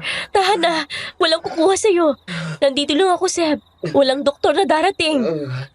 Anong ginawa niyo sa kanya? Alora, bakit ganito ang asawa ko? Parang na siyang batang nawawala sa sarili niya. Wala kaming ginagawa, Jimena. Sadyang pinipilit mo lang talagang makaalala siya kaya nagugulo ang isipan niya. Nagugulo? Tingnan mo siya! Nababaliw na siya! Hindi ko na kaya to!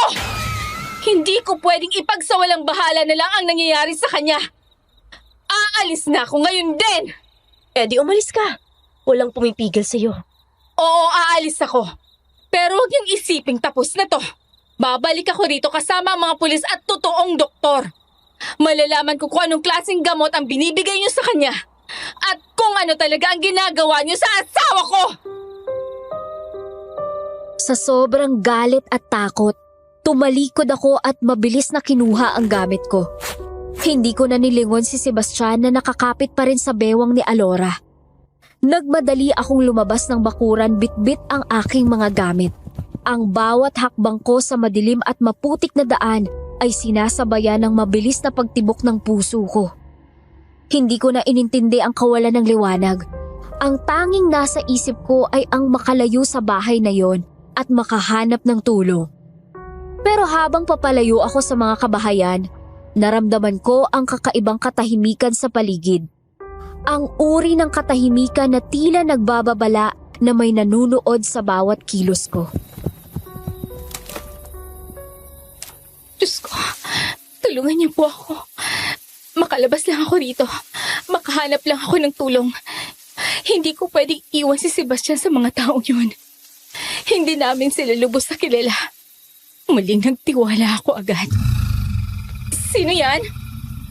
Seb? Alora? Huwag niyo akong takutin! Mula sa madidilim na puno, isang nilalang ang mabilis na sumulpot sa harap ko. Nanigas ang buong katawan ko sa kilabot. Hindi yung tao. Ang kanyang balat ay kulay abo at tila nakadikit na sa kanyang mga buto. Ang kanyang mga mata ay nanlilisik at naglalabas ng mapulang liwanag, habang ang kanyang bibig ay punong-puno ng matutulis na ngiping tila hindi kasya sa kanyang panga. Ang pinaka nakakatakot ay ang kanyang mga kuko, mahaba, maitim at tila matatalas na patalim. Aswang! May aswang! Tulungan niyo ako! Bago pa ako makatakbo, sumugod ang halimaw. Naramdaman ko agad ang hapdi ng bumaon ng kanyang mga kuko sa aking braso hanggang sa aking dibdib. Tumalsik ako sa lupa habang dumadaloy ang mainit na dugo sa damit ko. Akmang lulukso muli ang aswang para tapusin ako nang biglang may sumigaw mula sa likuran ko. Nakita ko si Alora na mabilis na lumapit at may isinaboy na lupa sa direksyon ng aswang. Sa isang iglap, umatungal ang nilalang sa lupang isinaboy ni Alora. Mabilis itong nagtatakbo pabalik sa kadiliman ng gubat hanggang sa mawala ang kaluskos nito. Jimina! Diyos ko! Ang dami mong dugo! Ano? Ano yun? Alora, anong nilalang yun? Sinabi ko na sa'yo, mapanganib ang lugar na to sa gabi. Hindi ka dapat lumalabas ng padalos-dalos. Halika, kailangan natin gamutin yan. Kailangan kong umalis. Kailangan ko humingi ng tulong para sa asawa ko. Sa kalagayan mong yan, tingnan mo nga ang sugat mo, Jimina. Hindi ka pa nakakalayo sa baryo. Papatayin ka na ng mga yan. Ngayon, itatanong ko sa'yo, aalis ka pa ba sa kabila ng nangyari? O sasama ka sa akin pabalik para maligtas ang buhay mo? Hindi ko alam. Hindi ko na alam. Halika na. Aalalayan kita. Wala na akong nagawa kundi ang kumapit sa braso ni Alora habang inaakay niya ako pabalik sa bahay nila. Pagpasok namin, agad akong sinalubong ng malamig na titig ni Sebastian. Nakatayo lang siya roon. Walang bakas ng pag-aalala sa kanyang mga mata kahit pa punong-puno ng dugo ang suot kong damit. Anong nangyari sa'yo? Kalalabas mo lang kanina. Duguan ka nang bumalik. Seb, sinugod ako ng halimaw sa labas. Muntik na akong mamatay. Yan ang napapala mo. Karma mo yan. Sebastian, tama na. Kita mo namang hirap na hirap ng tao. Maupo ka rito, Jimina. Hintayin natin si nanay. Siya ang marunong gumamot sa ganitong mga sugat. Hindi nagtagal ay bumukas ang pinto at pumasok si Aling Roselia na humahangos at basang-basa ng pawis. Gusot-gusot ang kanyang damit at tila galing sa isang matinding pagtakbo. Oh, Diyos ko, akala ko hindi na ako makakauwi na buhay. Hinabol ako ng mga hayop na yun sa kakahuyan. Nay, ayos lang ba kayo? Tingnan niyo si Jimina. Nakalmot siya ng aswang nang subukan niyang lumabas. Sus Maria Josep Indeng, ay bakit ka lumabas? Mapanganib ang kamandag ng mga yan. May laso ng kuko ng aswang. Kapag hindi ito naagapan, kakalat yan sa buong katawan mo hanggang sa maging isa ka na rin sa kanila. Gamutin niyo po ako. Ayoko maging katulad nila. Sandali lang. Kukuha ako ng langis. Huwag kang maglililikot dahil lalong hahapdi ito kapag nilagyan ko na. Oh, eto. Inumin mo itong nilaga kong ugat at dahon. Kailangan mong ubusin yan para mailabas ang lasong pumasok na sa loob ng dugo mo. Mapait ho. At ang baho ng amoy. Sigurado ho ba kayong gamot ito? Inumin mo na kung ayaw mong mabulok ng buhay ang laman mo. Sige na, Ineng. Para din yan sa ikabubuti mo. Dahil sa takot at sa hapdi ng mga sugat ko, wala na akong nagawa kundi inumin ang maitim at malapot na likidong ibinigay niya. Habang lumalagok ako, nakita ko ang palitan ng tingin ni na Alora at Aling Roselia. Kasabay ng pag-init ng aking sikmura ay ang dahan-dahang pagbigat ng aking mga talukap. Ang huling nakita ko bago magdilim ang lahat ay ang malamig na mukha ni Sebastian na nakatitig lang sa akin habang unti-unti akong nawawala ng malay. Sila Alora ang nag-alaga sa akin sa pananatili ko roon. Bawat umaga, may nakahandang maitim at malapot na likido na kailangan ko raw inumin para mailabas ang lason mula sa kalmot ng aswang. Pero imbis na gumaling, tila unti-unti akong nauubusan ng bait at lakas. Nanghihina ang katawan ko habang lumilipas ang mga araw. At kung minsan, nakakalimutan ko na rin maski ang mga detalye tungkol sa sarili ko. At yun ang labis na ikinatatakot ko.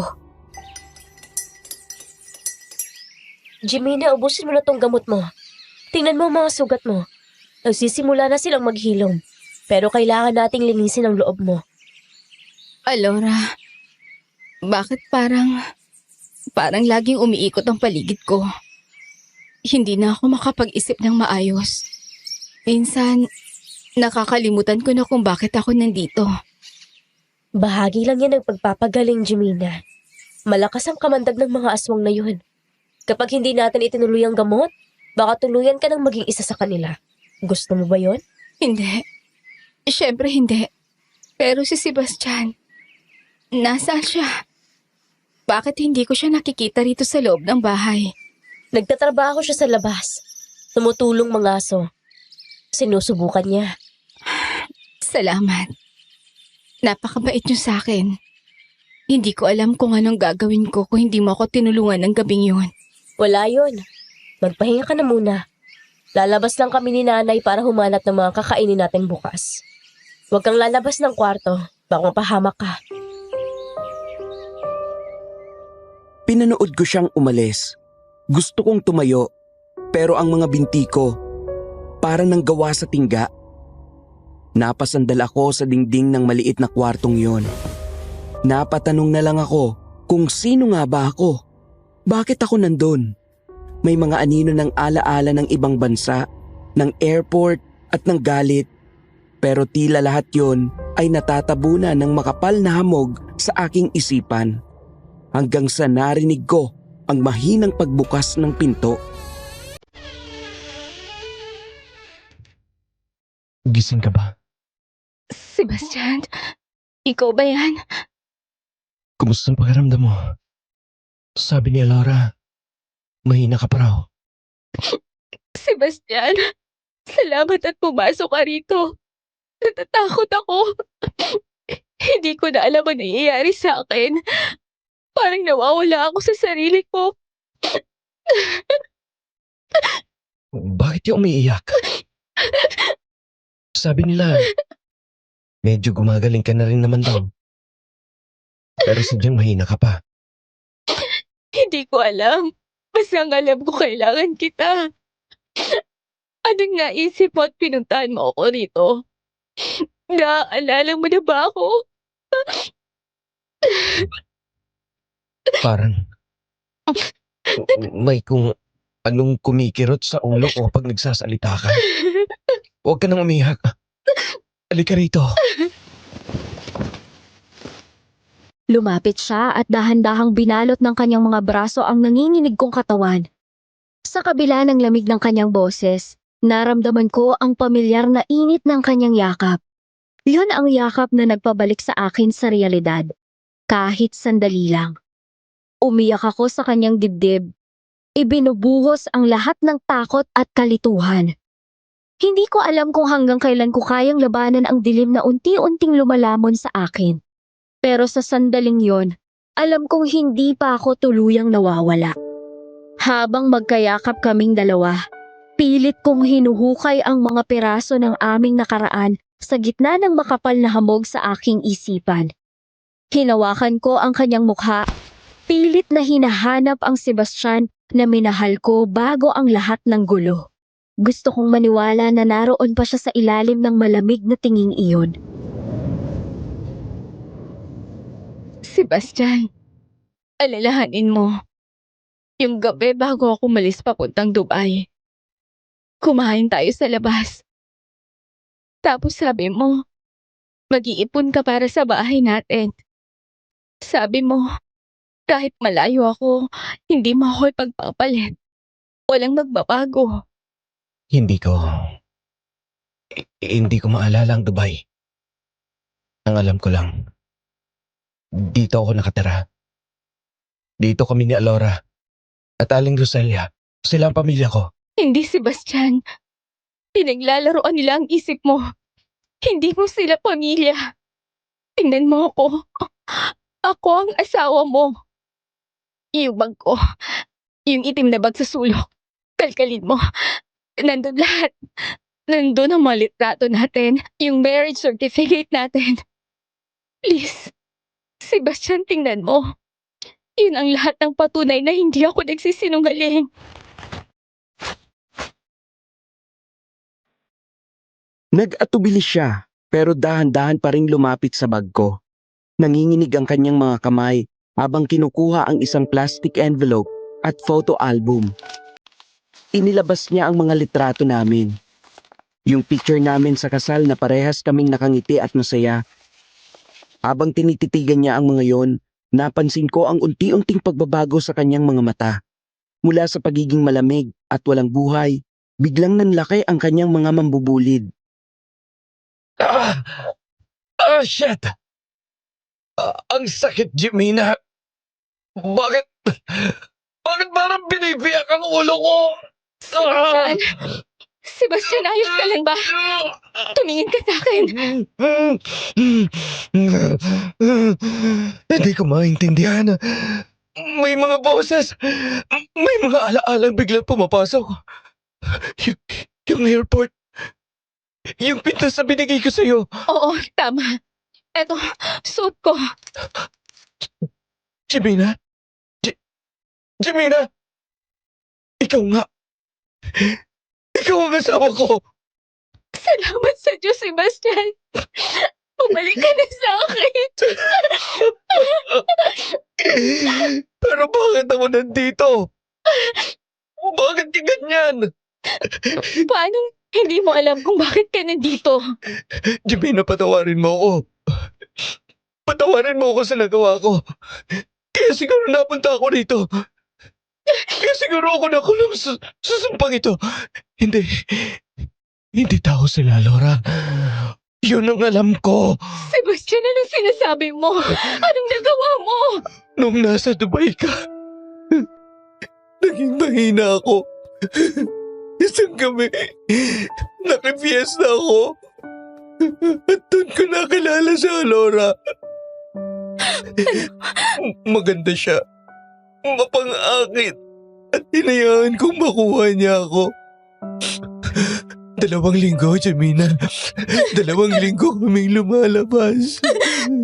Natukso ako. Ibig sabihin, totoo! Totoo nagkaroon ka ng babae! At yun ang dahilan kung bakit ayaw kang ibalik na Alora sa akin! Hindi ko alam. Hindi ko alam kung bakit ako naumaling sa kanya. Hanggang sa isang gabi, ay pinainom siya sa akin. Doon nagsimulang para akong naging ulyanin. Pagkatapos doon na natapos ang lahat ng alaala ko. Nagising lang ako rito. Parang wala akong sariling pagkatao. Sinusunod ang bawat gusto nila. Jimena, dinala ako rito ng sarili kong kasalanan. Sebastian! Patawarin mo ako, Jimena. Wala akong kwentang asawa. Pero ngayon, gagawin ko ang lahat para mailabas ka rito. Hindi ko hayaang maging katulad ka nila. Lalo na nasaktan ka ng aswang.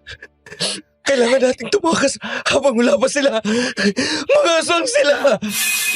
Anong mga aswang? Nung gabing dinala ako ni Alora dito, nakita ko kung paano natuwa si Aling Roselia. Lumabas ang pangil niya, pati ang mahahabang kuko. Pero sabi ni Alora, hindi pa raw ako handa. Tapos wala na. Hindi ko na kontrolado ang isip ko at sarili ko. Diyos ko po. Kung ganun, kailangan na talagang makaalis tayo dito. Oo. Binuhat ako ni Sebastian at sa unang pagkakataon matapos ang ilang linggong pagkakalugmok, nakaramdam ako ng pag-asa na may halong pait. Ngunit bago pa kami makaabot sa pinto, ang katahimikan ng gabi ay binalot ng mabibigat at mabilis na yabag mula sa labas. Natigilan si Sebastian. Ang kanyang mukha ay agad na nabalot ng takot. Sebastian? Saan mo dadalhin si Jimena? Anong ginagawa niyo dito sa sala? Bakit mo siya buhat-buhat? Alora, nagpapatulong lang si Jimena. Nagising ako dahil tinatawag niya ako. Naiihi na raw siya at hindi niya kayang lumakad dahil sa panghihina ng mga binti niya. Oo. Pasensya na. Sobrang sakit na po ng puson ko. Hindi ko na kayang pigilan. Ganun ba? Bakit hindi ako tinawag mo? O si nanay? Bakit si Sebastian pa na mahimbing ang tulog sa kabilang kwarto? Malapit na lang kasi ang kwarto natin sa kanya, Alora. Tsaka wala naman kayo at lumabas. Kaya nagkusa na ako. Sige, Sebastian. Iwan mo na siya dyan. Alora, akayin mo na si Jimena dun sa palikuran. Halika na, Jimena. Maingat akong inilapag ni Sebastian sa kawayang upuan. Ang lamig ng tingin ng mag-ina ay tila bumabaon sa aking balat. Inakay ako ni Alora patungo sa banyo. Habang nasa loob ako ng madilim na palikuran, ang tanging naririnig ko ay ang sarili kong mabilis na hininga at ang bulong ng hangin sa labas. Nagdasal ako ng taimtim na sana'y makaalis pa kami sa tila malaimpyernong lugar na yon. Pagkatapos kong lumabas, inakay na agad ako ni Alora pabalik sa sala. Naroon pa rin sina Aling Roselia at Sebastian. Ayan, ayos na. Maaari ka nang bumalik sa kwarto natin, Sebastian. Kami na ni nanay ang magbabalik sa kanya sa loob. Baka gusto niyong ako nang magbuhat sa kanya pabalik. Mukhang mabigat siya para sa inyo, Alora. Sabi ko, bumalik ka na sa kwarto natin, Sebastian. Bakit parang ayaw mong sumunod? Hindi naman sa ganon. Gusto ko lang tumulong. Pagod na rin kayo sa pangangaso, di ba? Hayaan niyo nang akong mag-asikaso sa kanya. May kakaiba sa kinikilos mo, Sebastian. Kanina parang wala kang buhay kung sumunod. Ngayon, bakit parang may sarili ka ng desisyon? At bakit ang talim ng tingin mo sa akin ngayon? Nasaan ang iniinom mong gamot? Ewan ko. Hindi ko alam sa inyo. Alam niyo na, nanay, wala na siya sa kontrol ko. Naaalala na niya ang lahat. Anong ginawa mo, Jimena? Doon na bumagsak ang lahat ng pagpapanggap. Ang mabait nilang anyo ay unti-unting napapalitan ng galit na tila hindi pang tao. Alam ko sa sandaling yon, tapos na ang oras ng tagu-taguan. Ang katahimikan ng gabi ay biglang napunit ng isang nakakangilong tunog. Ang magandang mukha ni Alora ay nagsimulang mapalitan. Ang kanyang balat ay tila natutunaw at napapalitan ng kulay abong balat na kasingkunat ng katad. Ang kanyang mga kuko ay humaba, naging matulis at itim, habang ang mga mata ni Aling Roselia ay nagliwanag na parang baga sa gitna ng dilim. Ang kanilang mga panga ay lumaylay, naglalabas ng mga pangil na handang lapain ang kahit anong laman. Anong ginawa mo, Jimena? Akala mo ba ay ganun kadaling takasan ang sumpang pinasok mo, Sebastian? Alora, parang awa mo na. Pakawalan mo kami. Kasalanan ko ang lahat! Huwag mo nang inamay si Jemina! Hindi ganun kadali ang hinihingi mo. Dalawa lang yan. Makakalabas kayo rito kung magagawa niyo kaming pataying mag-ina o kayo ang mapapatay namin. Bakit niyo ginagawa ito, ha? Niloko ako ng unang lalaking minahal ko, Sebastian. Isang lapastangang tao. Binaba ko ang sarili ko para sa kanya. Pinangakuan niya ako ng kasal. Binigay ko ang lahat. Pero bigla niya akong iniwan para sa iba. Doon ko sinumpa na ang bawat manlolokong makikilala ko ay magbabayad. Bakit kailangan yung gawin ito pati sa akin? Dahil pare-pareho kayong mga peste. At itong asawa mo, nung nagkifiesta siya dyan sa bayan, akala niya ay isa lang akong laruan na nakilala niya. Hindi niya alam. Bawat halik niya ay katumbas ng isang piraso ng kanyang kaluluwa na unti-unti kong kinakain. Dinala ko siya rito para maging alay. Para pagsaluhan ng buong baryo ang laman ng isang traidor! Jemina! Tumakbo ka na! Pilitin mong sarili mo! Saan siya pupunta? Ang lasong iniinom niya ay hindi talaga para gumaling siya, kundi para gawin siyang parang tuod. Nakatadhana kayong dalawa na panuorin ang isa't isa habang nilalapan ang mga kabaryo namin sa darating na kabilugan ng buwan. Akin ang puso mo, Sebastian! Ako ang kukuha ng unang kagat sa puso mong panlilang. Hindi ako nagpakahirap na kontrolin ka at alisin lahat ng alaala mo para mapunta lang lahat ng to sa wala! Hindi ako nagpakahirap na kontrolin ka at alisin lahat ng alaala mo para mapunta lang lahat ng to sa wala! Sa isang iglap, damba ni Alora ang sumalubong kay Sebastian. Nakita ko kung paano bumaon ang mga kuko nito sa balikat ng asawa ko. Kahit galit ako kay Sebastian sa pagtatraidor niya, hindi ko kayang panoorin siyang pinapatay sa harap ko. Ang panghihina ng aking katawan ay pilit kong nilabanan ng matinding takot at galit. Pilit kong iginapang ang aking mga kamay sa sahig, naghahanap ng kahit anong gamit na pwedeng ipanglaban, habang ang mag-ina ay unti-unti na kaming kinokorner sa loob ng masikip na salang yon. Ang amoy ng malansang dugo at nabubulok na laman ay humahalo na sa hangin ng gabi. Alam mo ba, Jemina?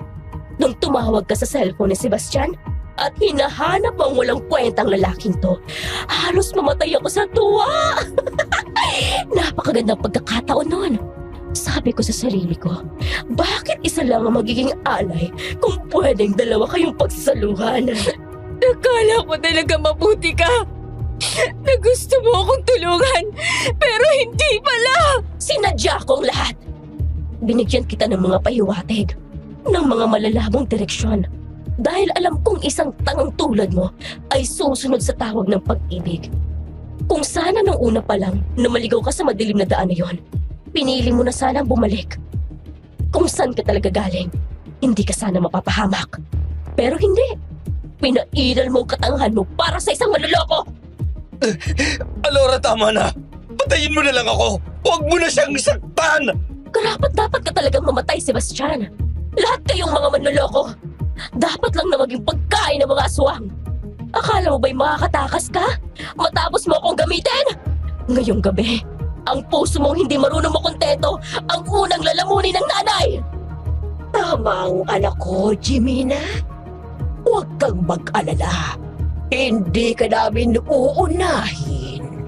Gusto muna namin makita mo kung paano namin uunti-unting hihimayin ang laman ng asawa mo hanggang sa magmakaawa siya. Isang regalo ito para sa iyo. Ang mapanood ang katapusan ng taong sumira sa buhay mo. Dapat nga, matuwa ka pa eh. Kasi kami ang gumawa ng paraan para makaganti ka sa panloloko sa'yo. Napapikit ako sa tindi ng takot at pait. Totoo ang sinabi niya. Nandun ako dahil sa pag-ibig na binalahura lang ni Sebastian. Sa gitna ng kaguluhan, habang ang mga kuko ni Alora ay nakabaon na sa balikat ni Sebastian, isang nakabibinging kalabog ang umalingaw-ngaw dahil sa pagsipa sa pinto. ang amoy ng insenso at kung anong sinunog na tawas ang biglang humalo sa malansang hangin ng silid. Isang boses ang narinig kong sumigaw ng mga dasal sa wikang hindi ko maintindihan. Dahilan para mapatili si Alora at mapalayo kay Sebastian. Jimina! Sebastian! Nandito na kami! Nay? Paano niyo kami nahanap? Sino mga pangas na to? Mga lapastangan! Masyado na kayong maraming naligaw na kaluluwa. Tapos na ang inyong pamamayagpag sa baryong ito na hindi naman talaga narito sa mundo ng mga tao. Isang albularyo at isang matandang babae. Dagdag alay. Masarap ang laman ng mga matatandang may dalang takot sa kanilang mga mata. Hindi ako natatakot sa inyo mga halimaw! Jimina anak, huwag kang bibitiw. Ilang araw na ako hindi makatulog. Mula nang huli mong padala ng text. Hinahanap kita anak pero wala itong baryong to sa kahit anong mapa. Exorcis sa muste, omnes spiritus immunde. Pero, paano niyo kami eksaktong natunton? Ginamit namin ang huling damit na isinuot mo na naiwan sa bahay mo para tuntunin ang bakas mo. Ang lugar na ito ay isang ilusyon, isang bitag na nilikha ng puot ng mga aswang na ito. Nay! Hindi ko maigalaw ang mga binti ko! Pinainom nila ako ng kung ano-ano! Kahit pa nahanap niyo kami, wala nang kawala ang mga yan. Ang baryong ito ay selyado ng aming kapangyarihan. Ang bawat kasinungalingan ay may katapusan. Ang inyong sumpa ay mababasag sa harap ng katotohanan. Sarina, iwisik mo ang binditadong tubig sa paligid. Nakita ko kung paano maglabas si Nanay Sarina ng isang maliit na bote at mabilis na iwisik ang nilalaman nito sa direksyon nila Alora. Ang bawat patak na tumatama sa kanilang balat ay tila kumukulong asido na naglalabas ng maitim na usok. Sumigaw sa sakit ang mag-ina. Ang kanilang mga anyo ay lalong naging kakilakilabot. Habang pilit nilang inaatake si Kabinilde.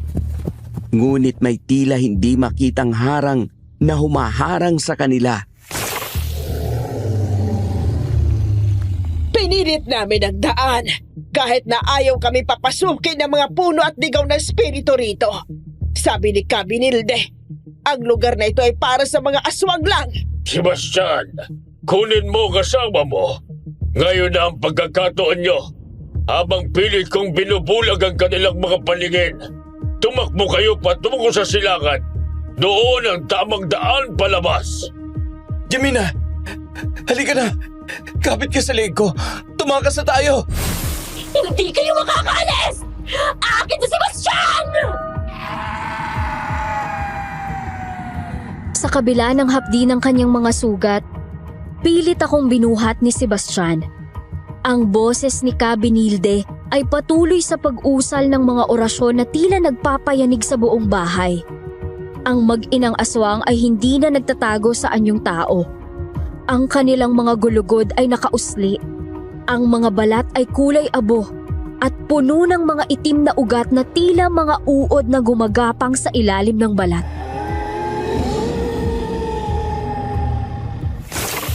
Akala niyo ba'y sapat na ang tubig na yan? Dito kayo mamamatay! Kakainin namin ang inyong mga puso! Sarina, hawakan mo ang krus at huwag kang hihinto sa pag-usal ng dasal. Sebastian, protektahan mo si Jemina. Masyado na kayong mahina para subukang lumaban pa. Ako na nga ang bahala sa matandang to, Alora! Ang bango ng duko ng isang albularyo. Sumugod si Aling Roselia ng may bilis na hindi kayang sabayan ng paningin. Ang kanyang mga kuko ay umambas sa hangin. Muntik nang mahagip ang leeg ni Kabinilde. Pero bago pa siya makalapit, mabilis na naglabas ang matanda ng isang maliit na sisidla ng itim na pulbos at isinaboy ito sa mukha ng matandang aswang.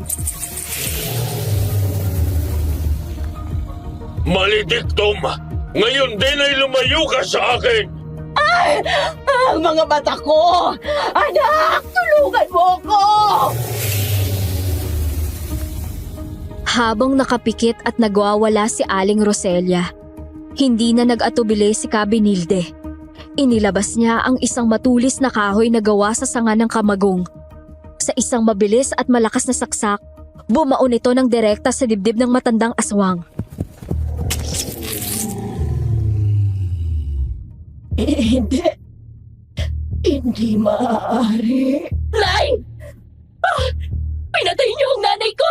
Mga hayop kayo! Papatayin ko kayong lahat! Magsasama-sama tayo sa impyerno! Bumagsak si Aling Roselia. Ang kanyang katawan ay biglang nangisay bago tuluyang naging abo na tila sinunog ng apoy na hindi nakikita. Ang sigaw ni Alora ay naging isang matinis na pag-atungal na yumanig sa buong kabahayan. Sa sobrang galit, hindi na inintindi ni Alora si Kabinilde. Ang tanging nasa paningin niya ay ako.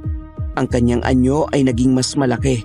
Ang kanyang mga braso ay humaba at ang kanyang mga kuko ay naging parang mga karet. Nakita ko ang lahat na para bang bumagal ang paligid. Tumalon si Sebastian sa harap ko para sumalag. Ang matutulis na kuko ni Alora ay tumama sa mukha ni Sebastian. Mula sa itaas ng kanyang tenga hanggang sa gilid ng kanyang labi, isang malalim at malawak na hiwa ang gumuhit sa kanyang mukha. Napunit ang bahagi ng kanyang tenga at ang kanyang labi ay nawakwak. Naglalabas ng masaganang dugo. Sebastian! Hindi! Ang mukha mo! Ayos lang ako. Tumakbo ka na, Jemina! Umalis ka na rito! Umalis na kayo! Bagay sa'yo yan, manloloko! Ngayon, ang mukha mo ay kasing pangit na ng kaluluwa mo! Tapos na ang oras mo, Alora! Habang abala si Alora sa pagtawa at paghanda para sa susunod na pag-atake, inilabas ni Kabinilde ang kanyang huling sandata mula sa kanyang balikat. Isang mahabang buntot pagi na may malakas na amoy ng bawang at luya. Sa sunod-sunod at malalakas na hagupit, tinamaan si Alora sa leeg. Ang buntot pagi ay pumulupot sa kanyang lalamunan. Sumigaw si Alora, pero walang tunog na lumalabas, kundi dugong bumubula. Muling hinagupit ni Kabinilde ang katawan nito hanggang sa ang aswang ay tumalsik sa labas ng bintana. Diretso sa isang matulis na bakod na gawa sa kawayan. Doon na natapos ang lahat. Ang katawan ni Alora ay napako sa bakod. Nanginginig bago tuluyang lumaylay at maging abo na rin, katulad ng kanyang ina. Ang katahimikan ay biglang bumalik. Pero ang amoy ng dugo at sunog na laman ay nanatili sa hangin. Ay, salamat sa Diyos. Salamat sa Diyos at natapos na rin. Sebastian! Ah, anak, ang mukha mo. Sebastian, bakit mo ginawa yun? Bakit mo sinalo? Karapat dapat lang to sa akin, Jemina. Isang paalala ng lahat ng sakit na binigay ko sa'yo. Patawarin mo ako kung ito lang ang paraan para mapatunayan kong mahal kita. Kailangan na natin umalis dito ngayon din. Ang baryong ito ay teritoryo ng mga aswang. Kapag hindi tayo nakalabas bago magumaga, makukulong tayo sa kawalan. Binuhat ni Kabinilde si Sebastian habang inakay naman ako ni Nanay Sarina. Habang papalabas kami ng bahay, nakita ko ang paligid. Ang mga bahay na akala ko ay tinitirhan ng mga tao ay unti-unting naglalaho at nagiging mga punso at matatandang puno. Ang baryong wala sa mapa ay unti-unti nang binubura ng katotohanan. Ayan na ang liwanag. Malapit na tayo sa kalsada. Huwag kayong lilingon. Diretso lang ang tingin sa liwanag. Sebastian, lumaban ka. Huwag kang pipikit. Malapit na tayo sa ospital. Kasama kita. Sapat na yun. Huwag kayong mag-alala. At akong bahalang alisin ang laso ng mga aswang sa katawan nyo. May pag-asa kapag mabuhay, Sebastian. Huwag kang panghinaan ng loob. Pagdating namin sa simentadong kalsada, lumingon ako sa huling pagkakataon. Wala na ang daan pagkalampas ng arko tulad kung paano ko yun unang nakita. Ang tanging naroon ay isang bakanting lote na puno ng matatangkad na talahib at mga tuyong baging. Ang misteryo ng baryong yon ay binaon ko na sa limot, kasama ang abo ng mag-inang aswang. Pero ang mga sugat sa aming katawan at sa aming mga puso ay habang buhay na magpapaalala na may mga lugar sa mundong ito na mas mabuting hindi na matagpuan. Dinala namin si Sebastian sa pinakamalapit na ospital. Pagkatapos niyang matahi at magamot, inalis naman ni Kabinilde ang mga lason mula sa sugat namin. Ang kanyang mukha ay habang buhay ng may marka, isang malalim na peklat at pingas na tenga na magpapaalala sa amin ng gabi kung saan ang pagtataksil ay hinaluan ng pagsasakripisyo. 3 buwan ang lumipas mula ng gabing tila gumuho ang mundo sa gitna ng baryong yon. Ang hangin ay sariwa at ang sikat ng araw ay tila nagpapahiwatig ng isang bagong simula. Ngunit sa tuwing titingin ako kay Sebastian, hindi ko maiwasang mapako ang tingin sa mahabang peklat na bumabagtas sa kanyang pisngi hanggang sa napunit niyang labi. Jemina, kanina mo pa ako tinitigan. Masakit ba sa mata? Pasensya na kung ganito ang kinalabasan ng mukha ko. Isang permanenteng paalala ng lahat ng pagkakamali ko. Hindi dahil sa pangit tingnan, Sebastian. Tinititigan ko kasi iniisip ko kung paano mo nagawang iharang ang sarili mo sa kuko ni Alora noon. Jemina, hanggang ngayon, hindi ako makapaniwalang nandito ka pa rin sa tabi ko. Sa kabila ng mga nagawa ko, niloko kita. Binaboy ko ang tiwala mo. Bago pa tayo napunta sa impyernong yon, karapat-dapat lang na mawala ako noon. Ako ang dahilan kung bakit pati ikaw ay muntik nang mamatay. Galit ako. Galit ako, Sebastian. Sobrang galit nang nalaman ko ang totoo mula sa bibig mo. Gusto kitang iwan doon. Pero nung makita kitang duguan, para lang protektahan ako, doon ko naramdaman na tao ka pa rin. Na mahal mo pa rin ako sa kabila ng lahat. Patawarin mo ako. Handa akong gugulin ang buong buhay ko para pawiin ang sakit na naidulot ko. Ang peklat na ito, ito ang magpapaalala sa akin, araw-araw, na hindi na kita muling sasaktan. Hindi ko na susubukang gawin ulit yun. Mahal na mahal kita, Jemina. Tapos na yun, Sebastian. Ayoko nang mabuhay sa nakaraan. Kung kaya mong panindigan ang pangakong yan, handa ako magsimula uli. Kasama ka. Maraming salamat, Jemina. Pangako, sa bagong buhay na to, ikaw na lang. Wala nang iba. Lumipas ang higit 10 taon at ang dating madilim na gabi sa baryong yon ay tila isang napakalayong bangungot na lamang.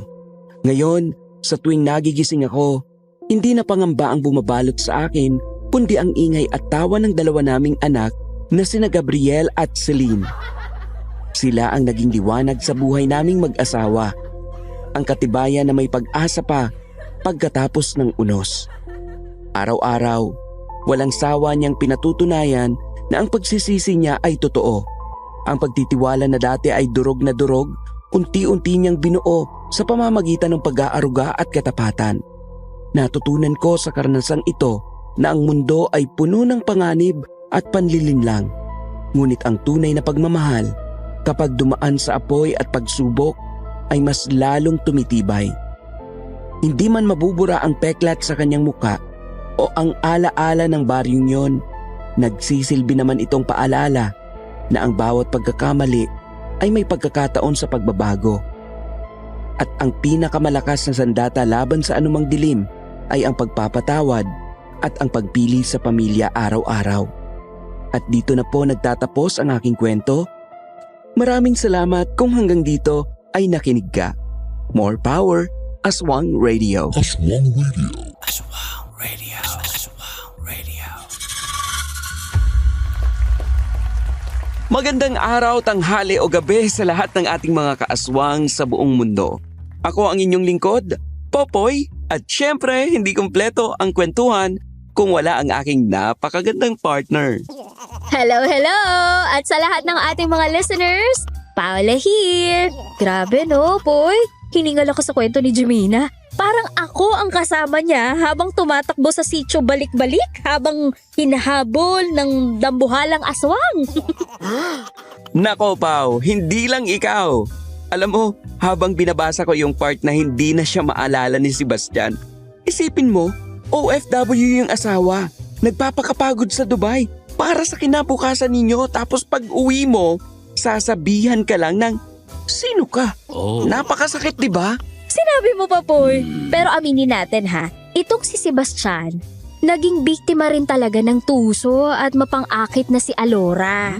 Tuso si Alora dahil ginamit niya ang kahinaan ni Sebastian at unti-unting binura ang alaala nito para maangkin niyang lalaki. Ganon siya katuso.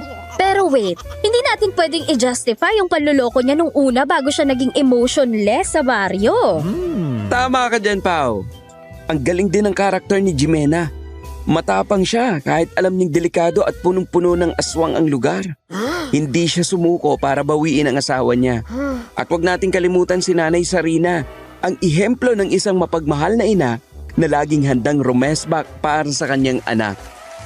At si Kabinilde, kung wala ang albularyong yun, naku baka naging abo na rin si Jimina. Naku pero Poy, bago tayo magpatuloy ha, gusto ko lang ibahagi ang mga aral na napulot ko rito. Ako naman na mauuna this time. Una, ang pagtitiwala ay parang salamin, di ba? Kapag nabasag, mahirap na itong buuin ng perpekto. Natutunan ko yan kay Jimina na ang pagpapatawad ay hindi para sa taong nakasakit sa'yo, kundi para sa sarili mong kapayapaan. Pero kailangan itong paghirapan ng taong nagkasala. Swak yan, Pao. Ako naman, ang aral na natutunan ko rito ay tungkol sa katapatan. Sabi nga ni Nanay Sarina, malayo ka man umalapit, kung gusto mong magloko, magloloko ka talaga. Huwag nating hayaang ang panandali ang tukso ay sumira sa pangakong binuo sa harap ng altar. Ang tunay na pagmamahal ay dumadaan sa apoy at gaya ni Sebastian na nagkaroon ng peklat sa muka at napingas ang tenga, ang mga pagsubok ay nagiiwan ng marka na magpapaalala sa atin na tayo ay nagtagumpay laban sa dilim. Ang lalim naman nun, Poy. Dagdag ko pa ha. Huwag tayong masyadong kampante sa mga taong akala natin ay mabait o kaya naman ay maganda. Minsan, ang kagandahan ay balat kayo lang ng isang nilalang na nais tayong lamunin ng buo. Literal man o emosyonal. Gaya ni Alora, di ba? Matuto tayong makinig sa ating kutob o kung meron kang instinct dahil madalas yun ang babala sa atin ng langit. At ang pinakahuli, huwag nating kalimutan ang kapangyarihan ng pamilya. Sa oras ng panganib, ang pamilya ang huling kuta na magtatanggol sa atin. Si Nanay Sarina at Kabinilde ang naging sandigan ni Jimina. Kaya sa ating mga listeners, pahalagahan ninyo ang mga taong hindi kayo iniwan sa gitna ng unos. Tama ka, Poy. Sa katunayan, pagkatapos ng maraming taon, naging masaya na rin sina Jimina at Sebastian kasama ang kanilang mga anak. Isang patunay na may liwanag pagkatapos ng mahabang gabi sa baryong wala sa mapa. O ayan mga kaaswang, isang kwentong punong-puno ng kilabot, galit at sa uli ay pag-asa. Sana ay marami kayong natutunan sa kwento nating ito. Nakaka-inspire ang katatagan ni Jimina at ang pagsisisi ni Sebastian.